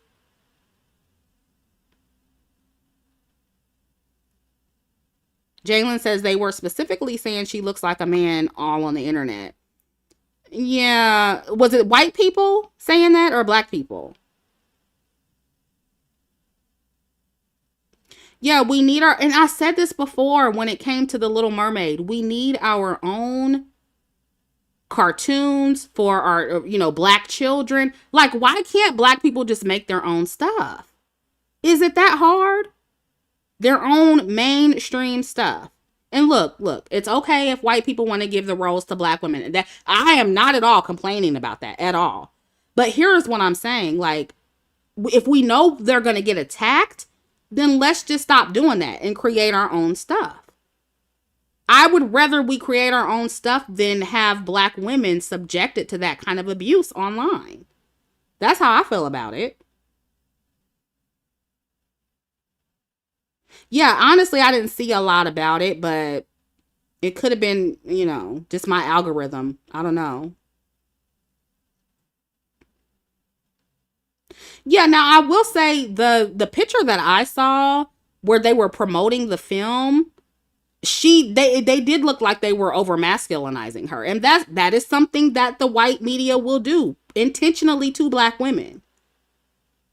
So absolutely nothing is wrong with her face or her features, but yeah, that one photo they used as the promo photo, it did look a little masculine. And I was wondering why they did her like that too. And see, this is what they will do to you. It's not that you're ugly or your features are ugly. It's that they will purposely and intentionally make you look a certain way. This is what they did with 007 with Lashana Lynch. Y'all see how they did her with that? And y'all got mad when I talked about it. But that's what they do. None of the other Bond girls looked as masculine as she did. And this is not me saying that she looks masculine, because she doesn't. That is not me saying that she's naturally looks masculine. She's a very beautiful girl. But they intentionally made her look more masculine than she is. And that's what they did with the, from what I saw, with the Romeo and Juliet thing. Now, there were some other photos of her that I saw where people were, because I saw like an article or something on it, and she had, this big afro, and, she looked nice. And honestly, she looked feminine. She looked more feminine. So,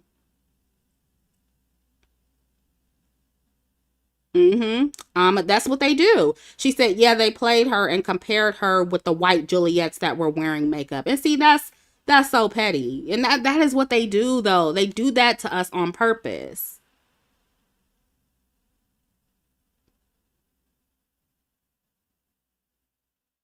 Same way they did with Jodie Turner Smith. Yep. They do that to us all the time.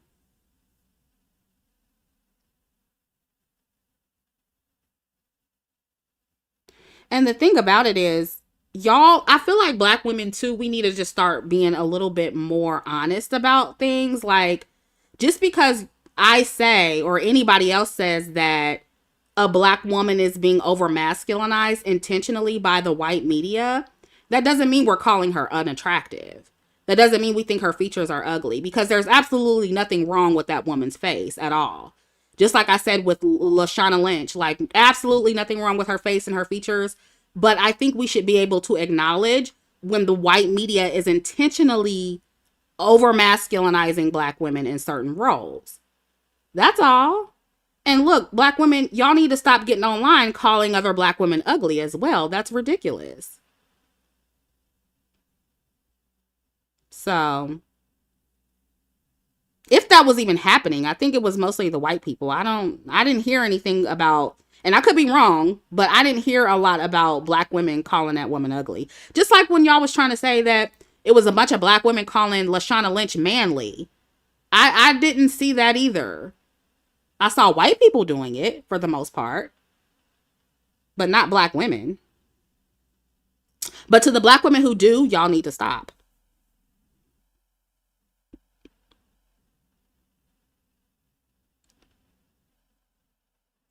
What did you think of how Jasmine Crockett roasted?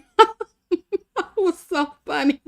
I couldn't help but to crack up laugh. And because I saw that it came across my timeline.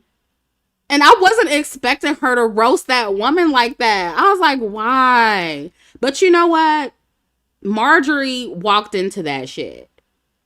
She walked into it. Like, you can't be, look, you can't be that strong in the face. When we talking about masculine women, okay, that's a masculine face. Y'all want to talk about that girl who played Juliet? No, Marjorie that's a true masculine face. And it's because she works out a lot. And she's, She's intentionally trying to be all extra buff and shit. But you can't be like that strong in the face and then have the audacity to talk about somebody's looks. So you just walked right into the roast, ma'am. And you shouldn't have done that to yourself. Why did you do that to yourself? No, she looks like Vin Diesel in the face. And then you want to talk about somebody's eyelashes? Girl, no, ma'am. So she had that roast coming. Bad. What did she say? Bleach blonde, bad built, butch body. That is actually hilarious. I'm sorry. I'm sorry. And here's the thing, right? I wish that Jasmine wouldn't have started yelling towards the end because that was enough. The roast was enough. She could have just shut up after that and it would have still hit just as hard, right? And so that's the only thing. Like, but look, here's the thing about it. It was very nice, nasty what she did, and I think the white woman deserved it. I do. I do. And you can't always expect black women to take the high road. You can't. Now, would I prefer black women to do that, to make sure they're going to keep their position and keep their standing? Yes. But if you're going to say something, be nice, nasty, match the energy. You don't have to go off and yell and do all that. But I thought that shit was hilarious. That shit was funny. I can't even lie. It was funny.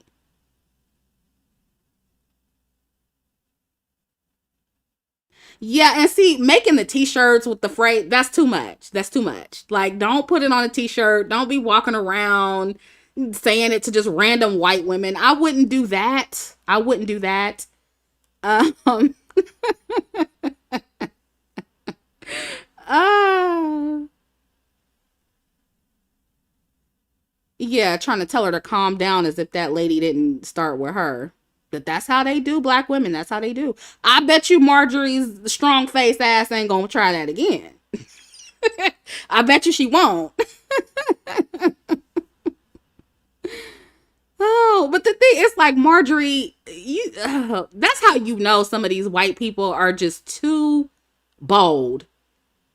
Too bold. You got too much audacity for you to look like that and still be talking about somebody's look. Look, you have to know your limitations. You have to know when you're disqualified to say certain shit.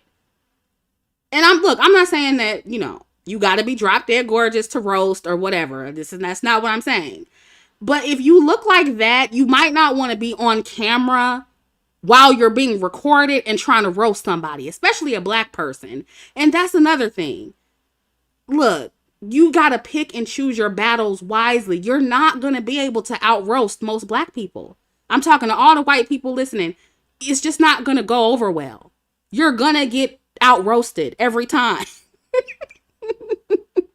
So just pick and choose your battles wisely.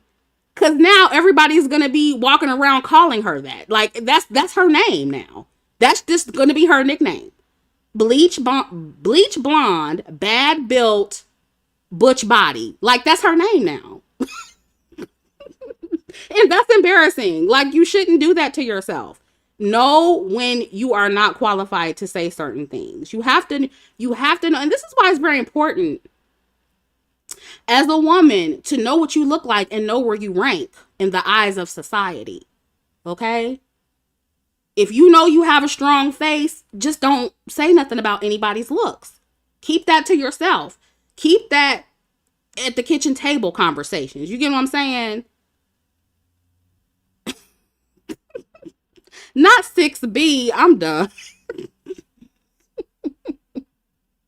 Like, I'm just saying, it's just certain things you shouldn't say.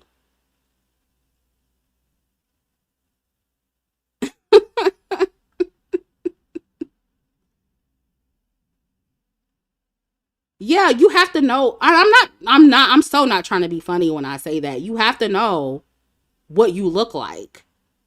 Because when you know what you look like, you don't walk into roast like that. You get what I'm saying?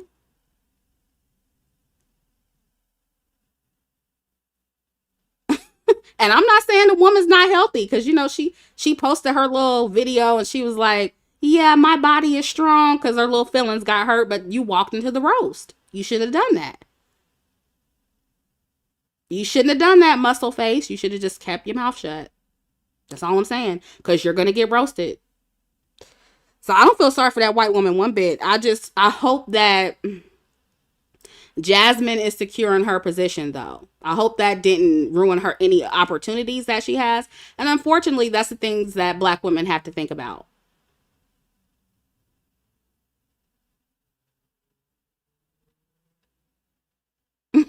6B is bleach blonde, bad built butch body.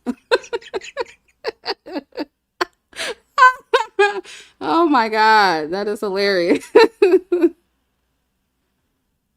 Oh, and then the judge was up there like, what? What now? That video is hilarious. I watched it like 5 times in a row. I was like, oh my God, I just wasn't expecting her to say that. And you know what was it was good that she posed it as a question. That's why I said like I just wish she wouldn't have started yelling at the end because the way she even framed the question was so good. And then she was like, "No, I'm just trying to clarify." It's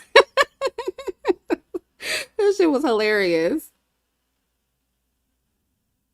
They made a song out of it. See, black people do. I know they were black. I know it was a black person who made it. So they need to see. That's too much. Stop making songs out of it. Stop wearing it on t-shirts. That's just a little too much. That's all I'm saying. Just leave it alone, y'all. Just leave it alone. The woman got roasted. Just leave it alone. It's okay. Amada says Miss Crockett seems to really enjoy her job and seems to appreciate it. Yeah. I hope she's locked in. I hope she is.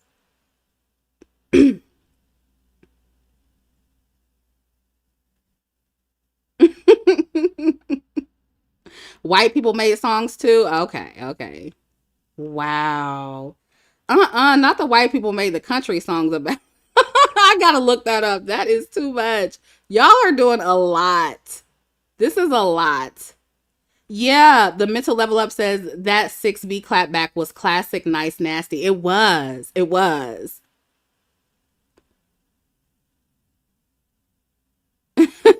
Valencia says the internet gonna internet. That is funny.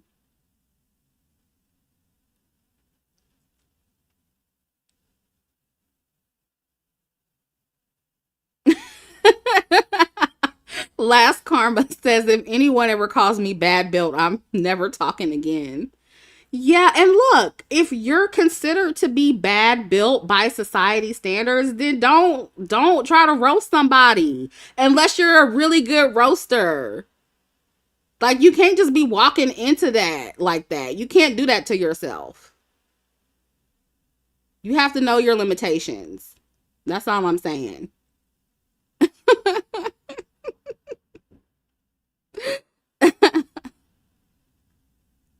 Oh, that's funny.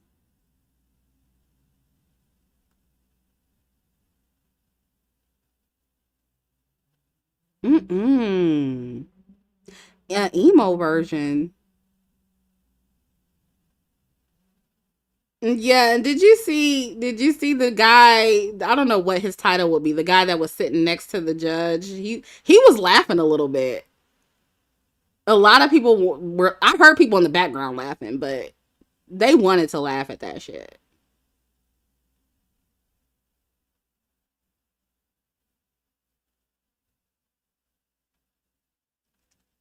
Exactly. Island said Marjorie is always taking shots at people. She didn't expect Jasmine to roast her like that. Yeah, maybe she'll think twice next time. Cause she's just a little too bold for me.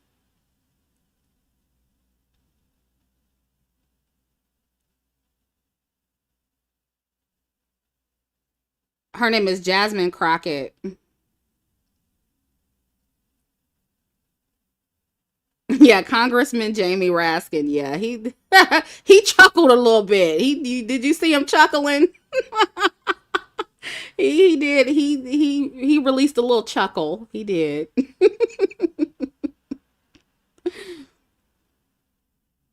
That is funny.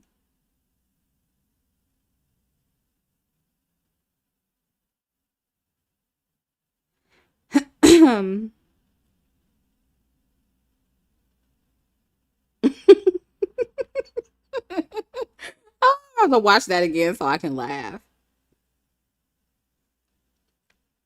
And Christina says, "What are your thoughts about Kendrick and wanting to now gatekeep blackness?" Girl, that whole thing was so full of shit. Like, and I've talked about that ad nauseum on my channel about how these black men want to pretend, and I don't even say black men, they're fake hoteps. That's what they are. Want to pretend that they care anything about preserving black culture as soon as they feel a biracial man is, has the spotlight or outperforming them or whatever, that's more popular than them. All of a sudden, oh, he's not like us.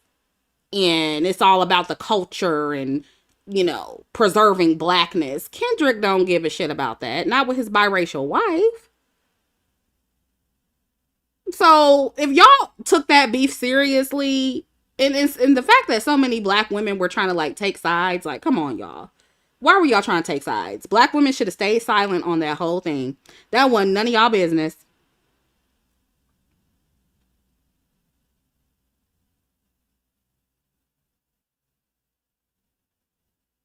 I was like, this is so fake. The whole thing was just so fake and cringy. I was like, ugh, please. Now y'all want to kick Drake out of blackness when a black man is responsible for bringing him on. It's Lil Wayne's fault that he's even on the scene. And when it comes to beef anyway in hip hop, the fact that black people get so excited about rap beef and roasting, like, well, we just talked about Jasmine Crockett, but the white lady walked into that. But the fact that rap beef in general is such an important part of the culture to black people, that is embarrassing to me. I can't believe like black people was talking about that for so long. It's just embarrassing. It would be different if black people also cared about other things, important things, just as much. But y'all don't. Like, that rap beef was just too publicized for me. And it was never ending, it felt like.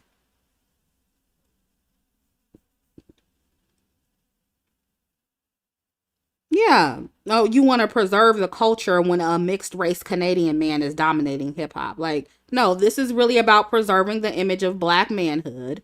Deep down, that's primarily what this is about. And I've told y'all several times before that these men are pro-black male, not pro-black community. And that beef had nothing to do with black women, so we shouldn't have taken sides on that.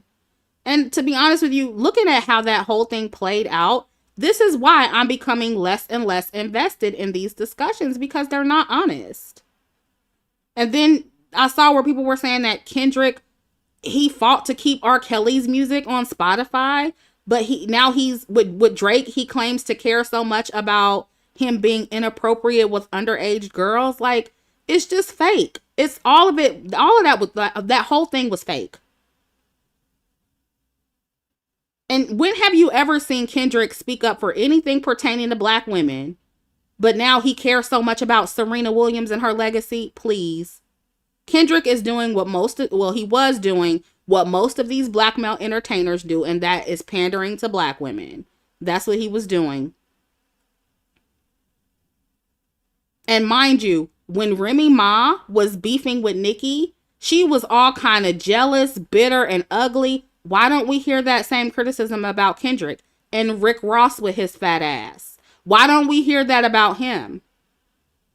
Kept calling Drake white boy.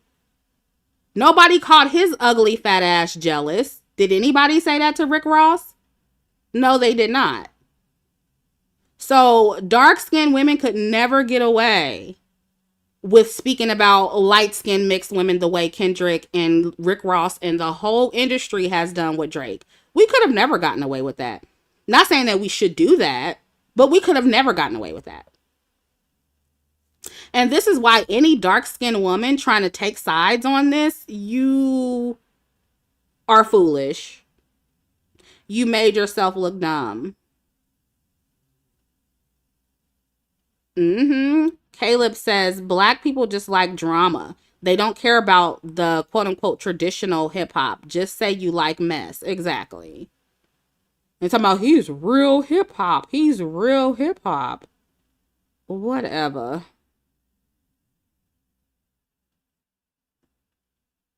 But black men essentially did the same thing black women do. They allowed a biracial man to represent them, and then they got mad when he started dominating a space that is primarily for black men. So now they're trying to kick him out. They said, "Oh, you done got too big. Now we got to kick you out. You not like us." And one thing I will say about black men is that they do gatekeep their image a little better than black women.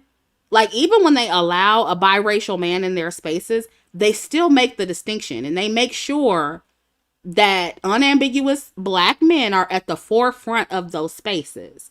Y'all remember I did that video where Shaq came on and said that Steph Curry wasn't black like him?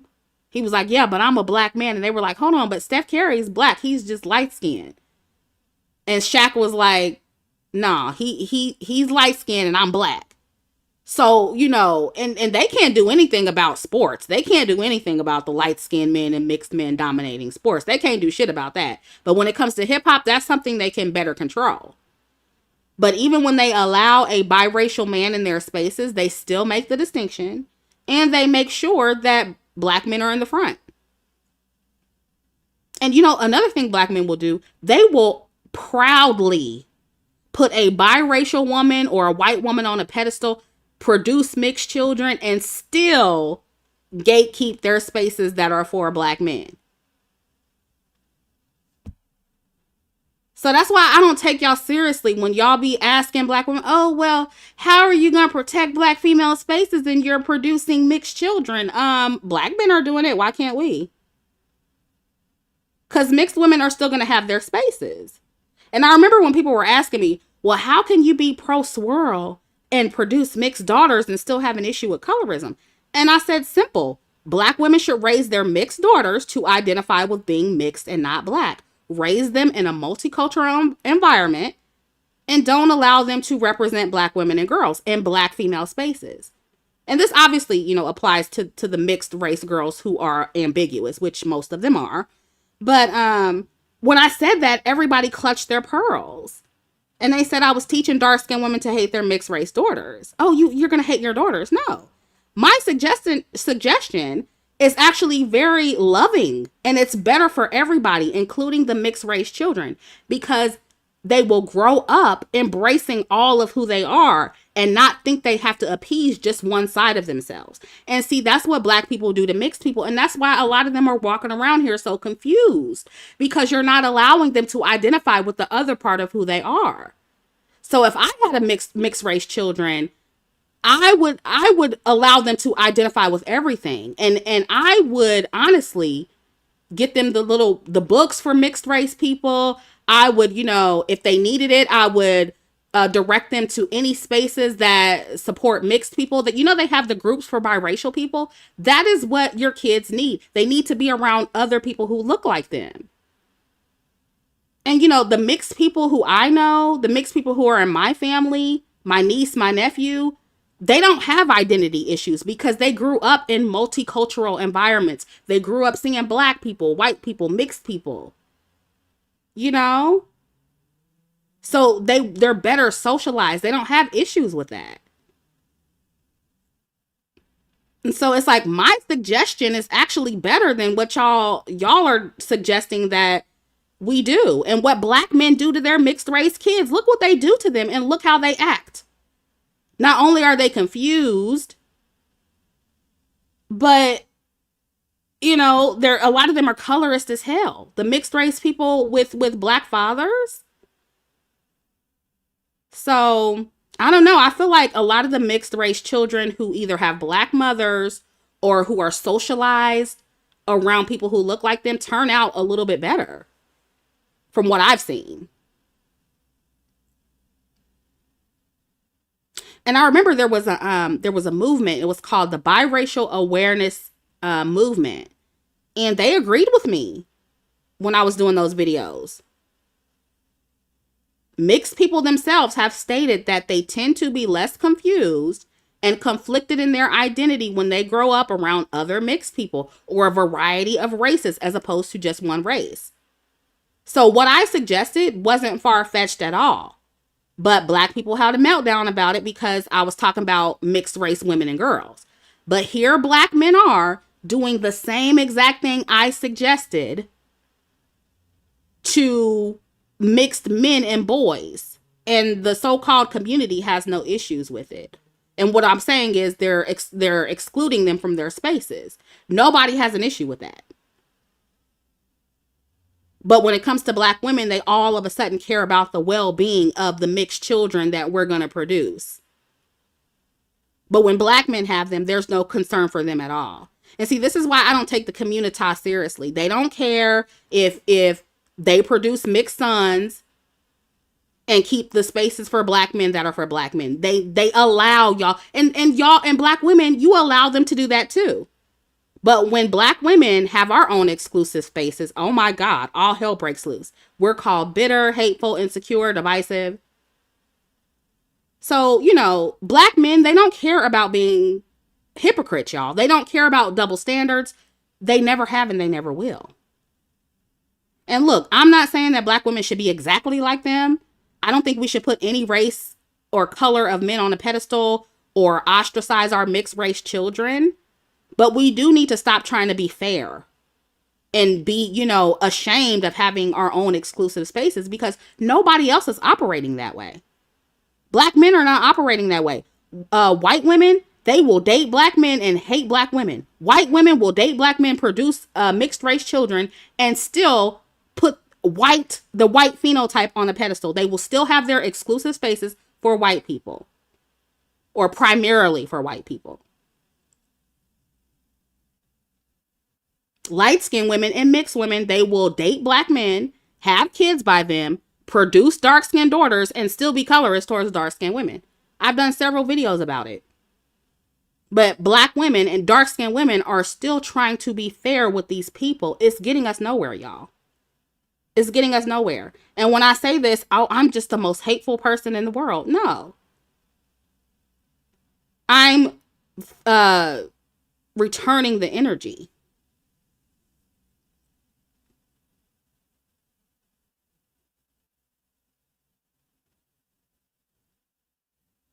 Yeah, I took down a lot of different things like DDS and stuff because I don't want people using my images.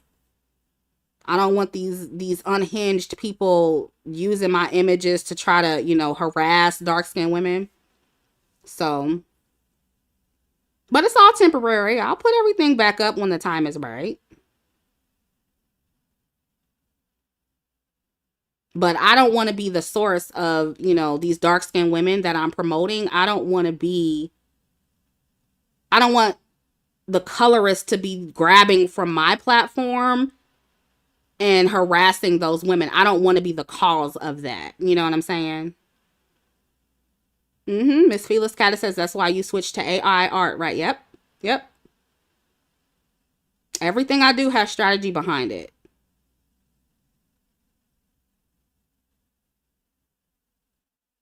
And see, this is what I'm saying, y'all.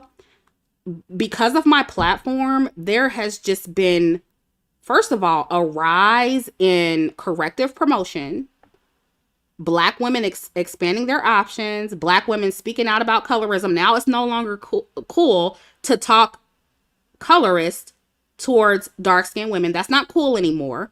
That's in part because of my platform. And so it's a lot of people who are resentful of that. And they're attacking us.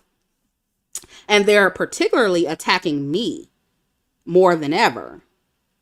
And so, you know, I'm just trying to, you know, I'm sure they'll run with some of what I said in this live stream. But as far as like my old content, I'm not giving them any more of that to use and weaponize against dark-skinned women. So,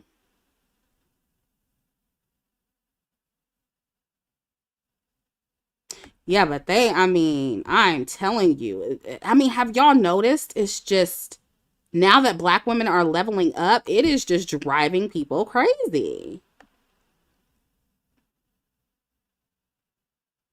All of a sudden, when we start getting corrective promotion, black women in luxury, oh, you shouldn't want outside validation. Meanwhile, literally every other group has been getting that since forever and still is. It's okay for everybody else to have corrective promotion but us. It's okay for everybody else to practice hypergamy but us. It's okay for everybody to enjoy luxury but us. It's like as soon as we start catching up a little bit, all of a sudden everybody has a problem. And look, the playing field isn't even equal yet. We haven't even leveled the playing field yet. We just got a little bit more and people can't take it. That says a lot. That says a lot, y'all. So, me personally, I did my job. I did my job, honey. So, it's time for us to enjoy and be the change that we said we want to see. And that is what we're doing on this platform going forward. Because I mean, it's too late. Like I said in the last live stream, like the floodgates are open at this point. Like the women over here, we leveling up, and we're leveled up as well. So there's no reversing that. So the color is just gonna have to. I mean, I don't know what to tell. I'm sorry. I'm sorry, not sorry. I don't know what you want me to say. I mean, I don't know. It's not my fault that me putting dark skinned women on a pedestal made you uncomfortable. I can't, like, if that made you feel bad, what can I do about that? I can't really do anything about that. I don't know what I'm supposed to do about that. I don't know.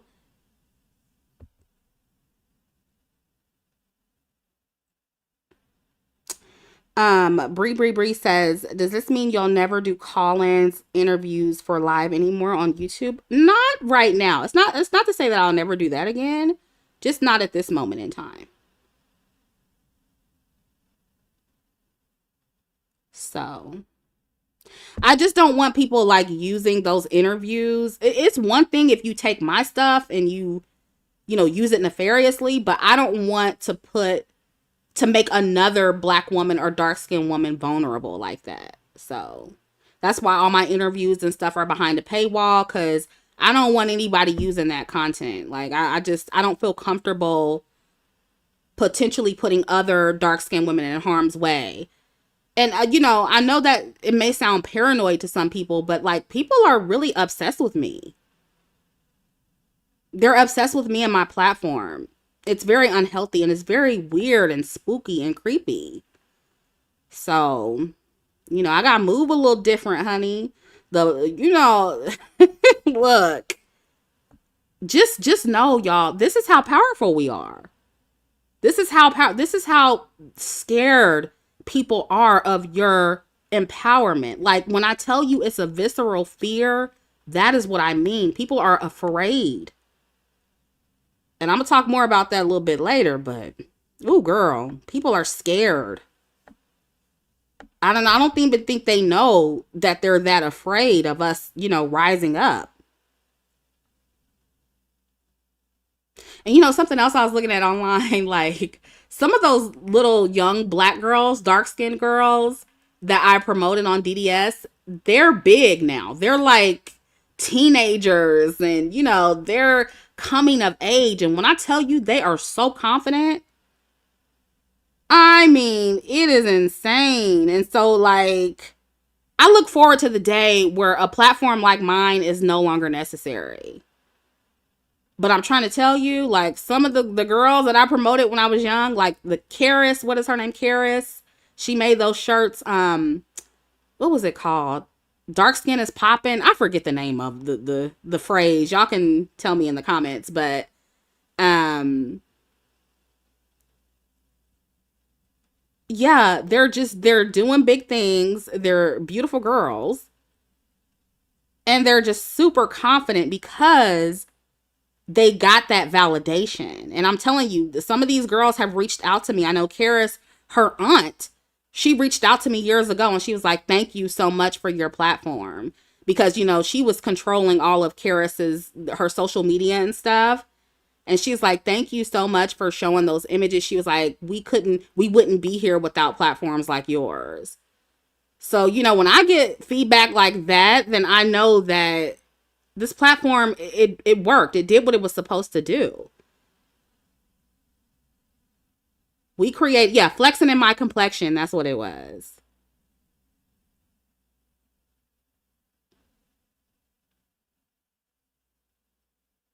Pink Lady says so many younger dark skinned black women have been uplifted by this platform. I love it. Yeah, yeah. I mean, I get so much positive feedback. And it's just like, you know, I can't, like, people are like, oh, you should apologize to the mixed women you offended. And it's like, the platform was not meant for you. If you left away from this platform feeling bad, that's not my fault.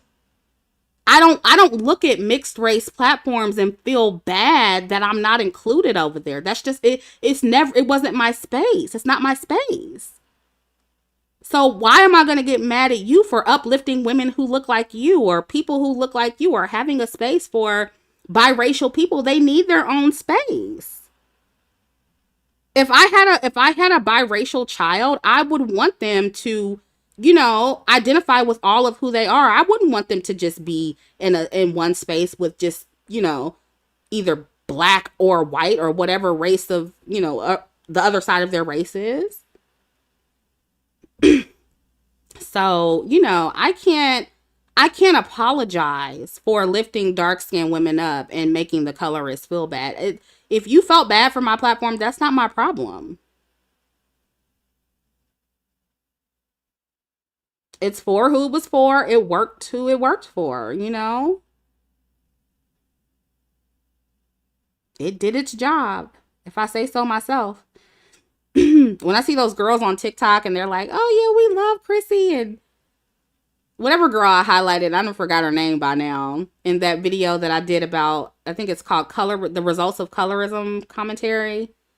And she was just so beautiful. And she's like, yeah, she taught me how to basically accentuate my natural beauty. Like when I see stuff like that, and then I see the comments and they're like, yeah, Chrissie helped me love my hair or my skin. Like those girls are older now. Like it's almost 10 years later.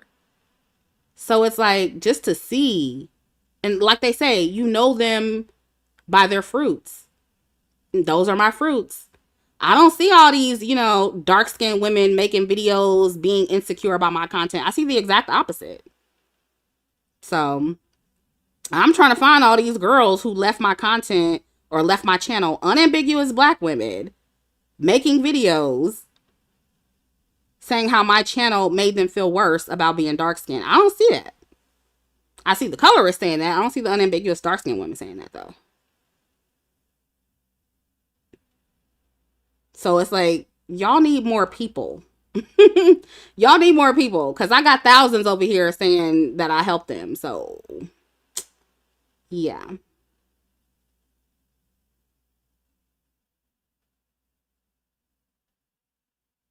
Right. Jalen says that's like me getting mad at women creating content for Muslim women or Asian women when I am neither. Exactly.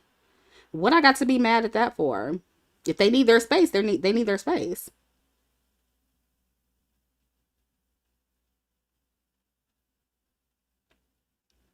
Curve says, because of you, I'm still a model at 37. So thank you. Oh, that's what's up. And I got actual dark skinned models who follow me and who thank me behind the scenes and on the scenes. Yet they're saying that my platform is for quote unquote ugly dark skinned women. Okay. Okay. Y'all saw all them women I posted holding DDS magazine. Were they ugly women? No, they weren't. So, you know, it's the thing about it is the rumors are going to be what they are, but you can't undo and reverse 9 years of work. You can't do that. It's not gonna happen. Sorry.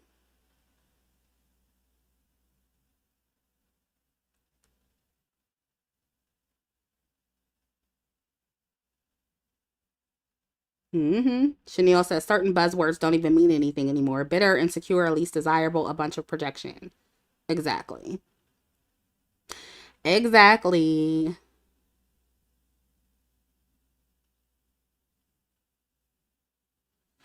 Liana says, I really want another DDS magazine. If I were to ever bring something like that back, it probably wouldn't be in the form of a magazine because magazines are pretty much dying out. So it would have to be something different.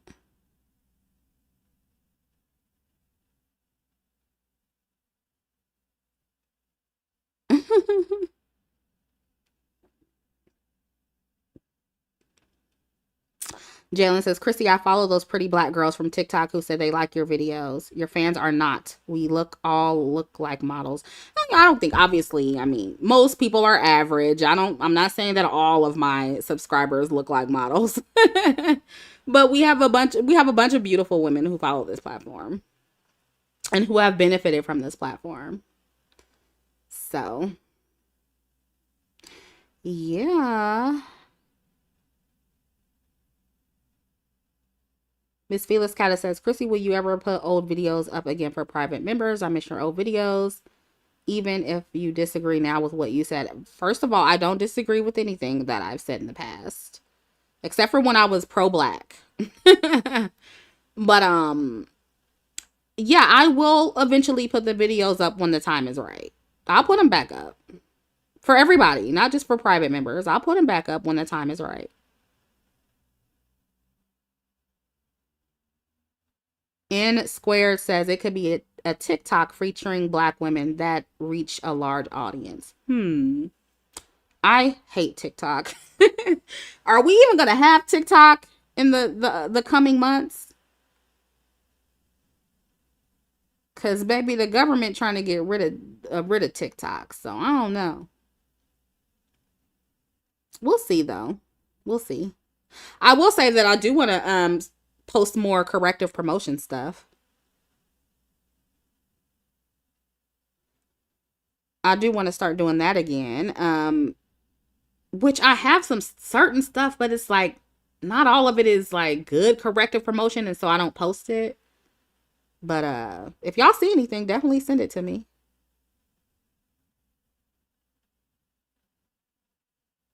April Flower says I still have a copy of the DDS magazine I bought sitting on my TV stand. Oh, that's great.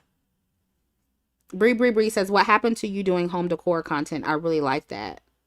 I am not a good vlogger. If that's what you're talking about, I'm not a good vlogger. I do share home decor pictures on my community tab here and there. Um, so I mean I do that, but as far as like the vlogging, I'm just not cut out for that. It's too much work, girl. It's too much work. But I'll keep posting updates on my community tab. I don't have a problem doing that. But as far as like whole vlogs, girl, I don't know. That's just all of the staging and you got to get the lighting right. It's a lot. Only way I would do that again is if I hired somebody to film it. And I don't know if I want to do all that. I'm just gonna be honest.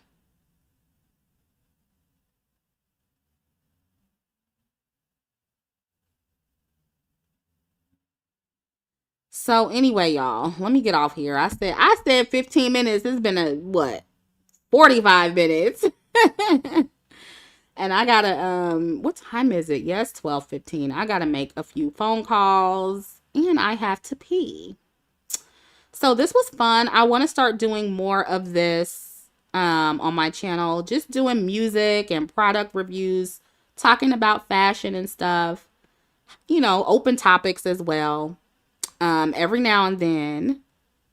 So give me some music suggestions, what I need to listen to, just things I need to look at. products I need to buy, especially from Black women, because, you know, we support the girlies, let me know. And y'all know I'm always down to listen to good music. I'm going to scroll through the chat probably tomorrow. Scroll through the chat and then listen to y'all music suggestions. And the next time I come back, we'll, you know, and when we talk about this kind of stuff again, we'll do some more music reviews, because I really love to do that. I love music. Y'all know I'm a music head, so.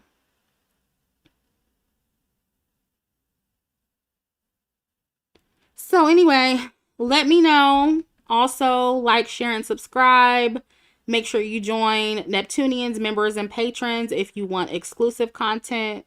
I will be doing a video for you guys very, very soon. Also, join the newsletter. I got quite a bit of voicemails, and so I'll probably turn that off in the next 24 hours or so.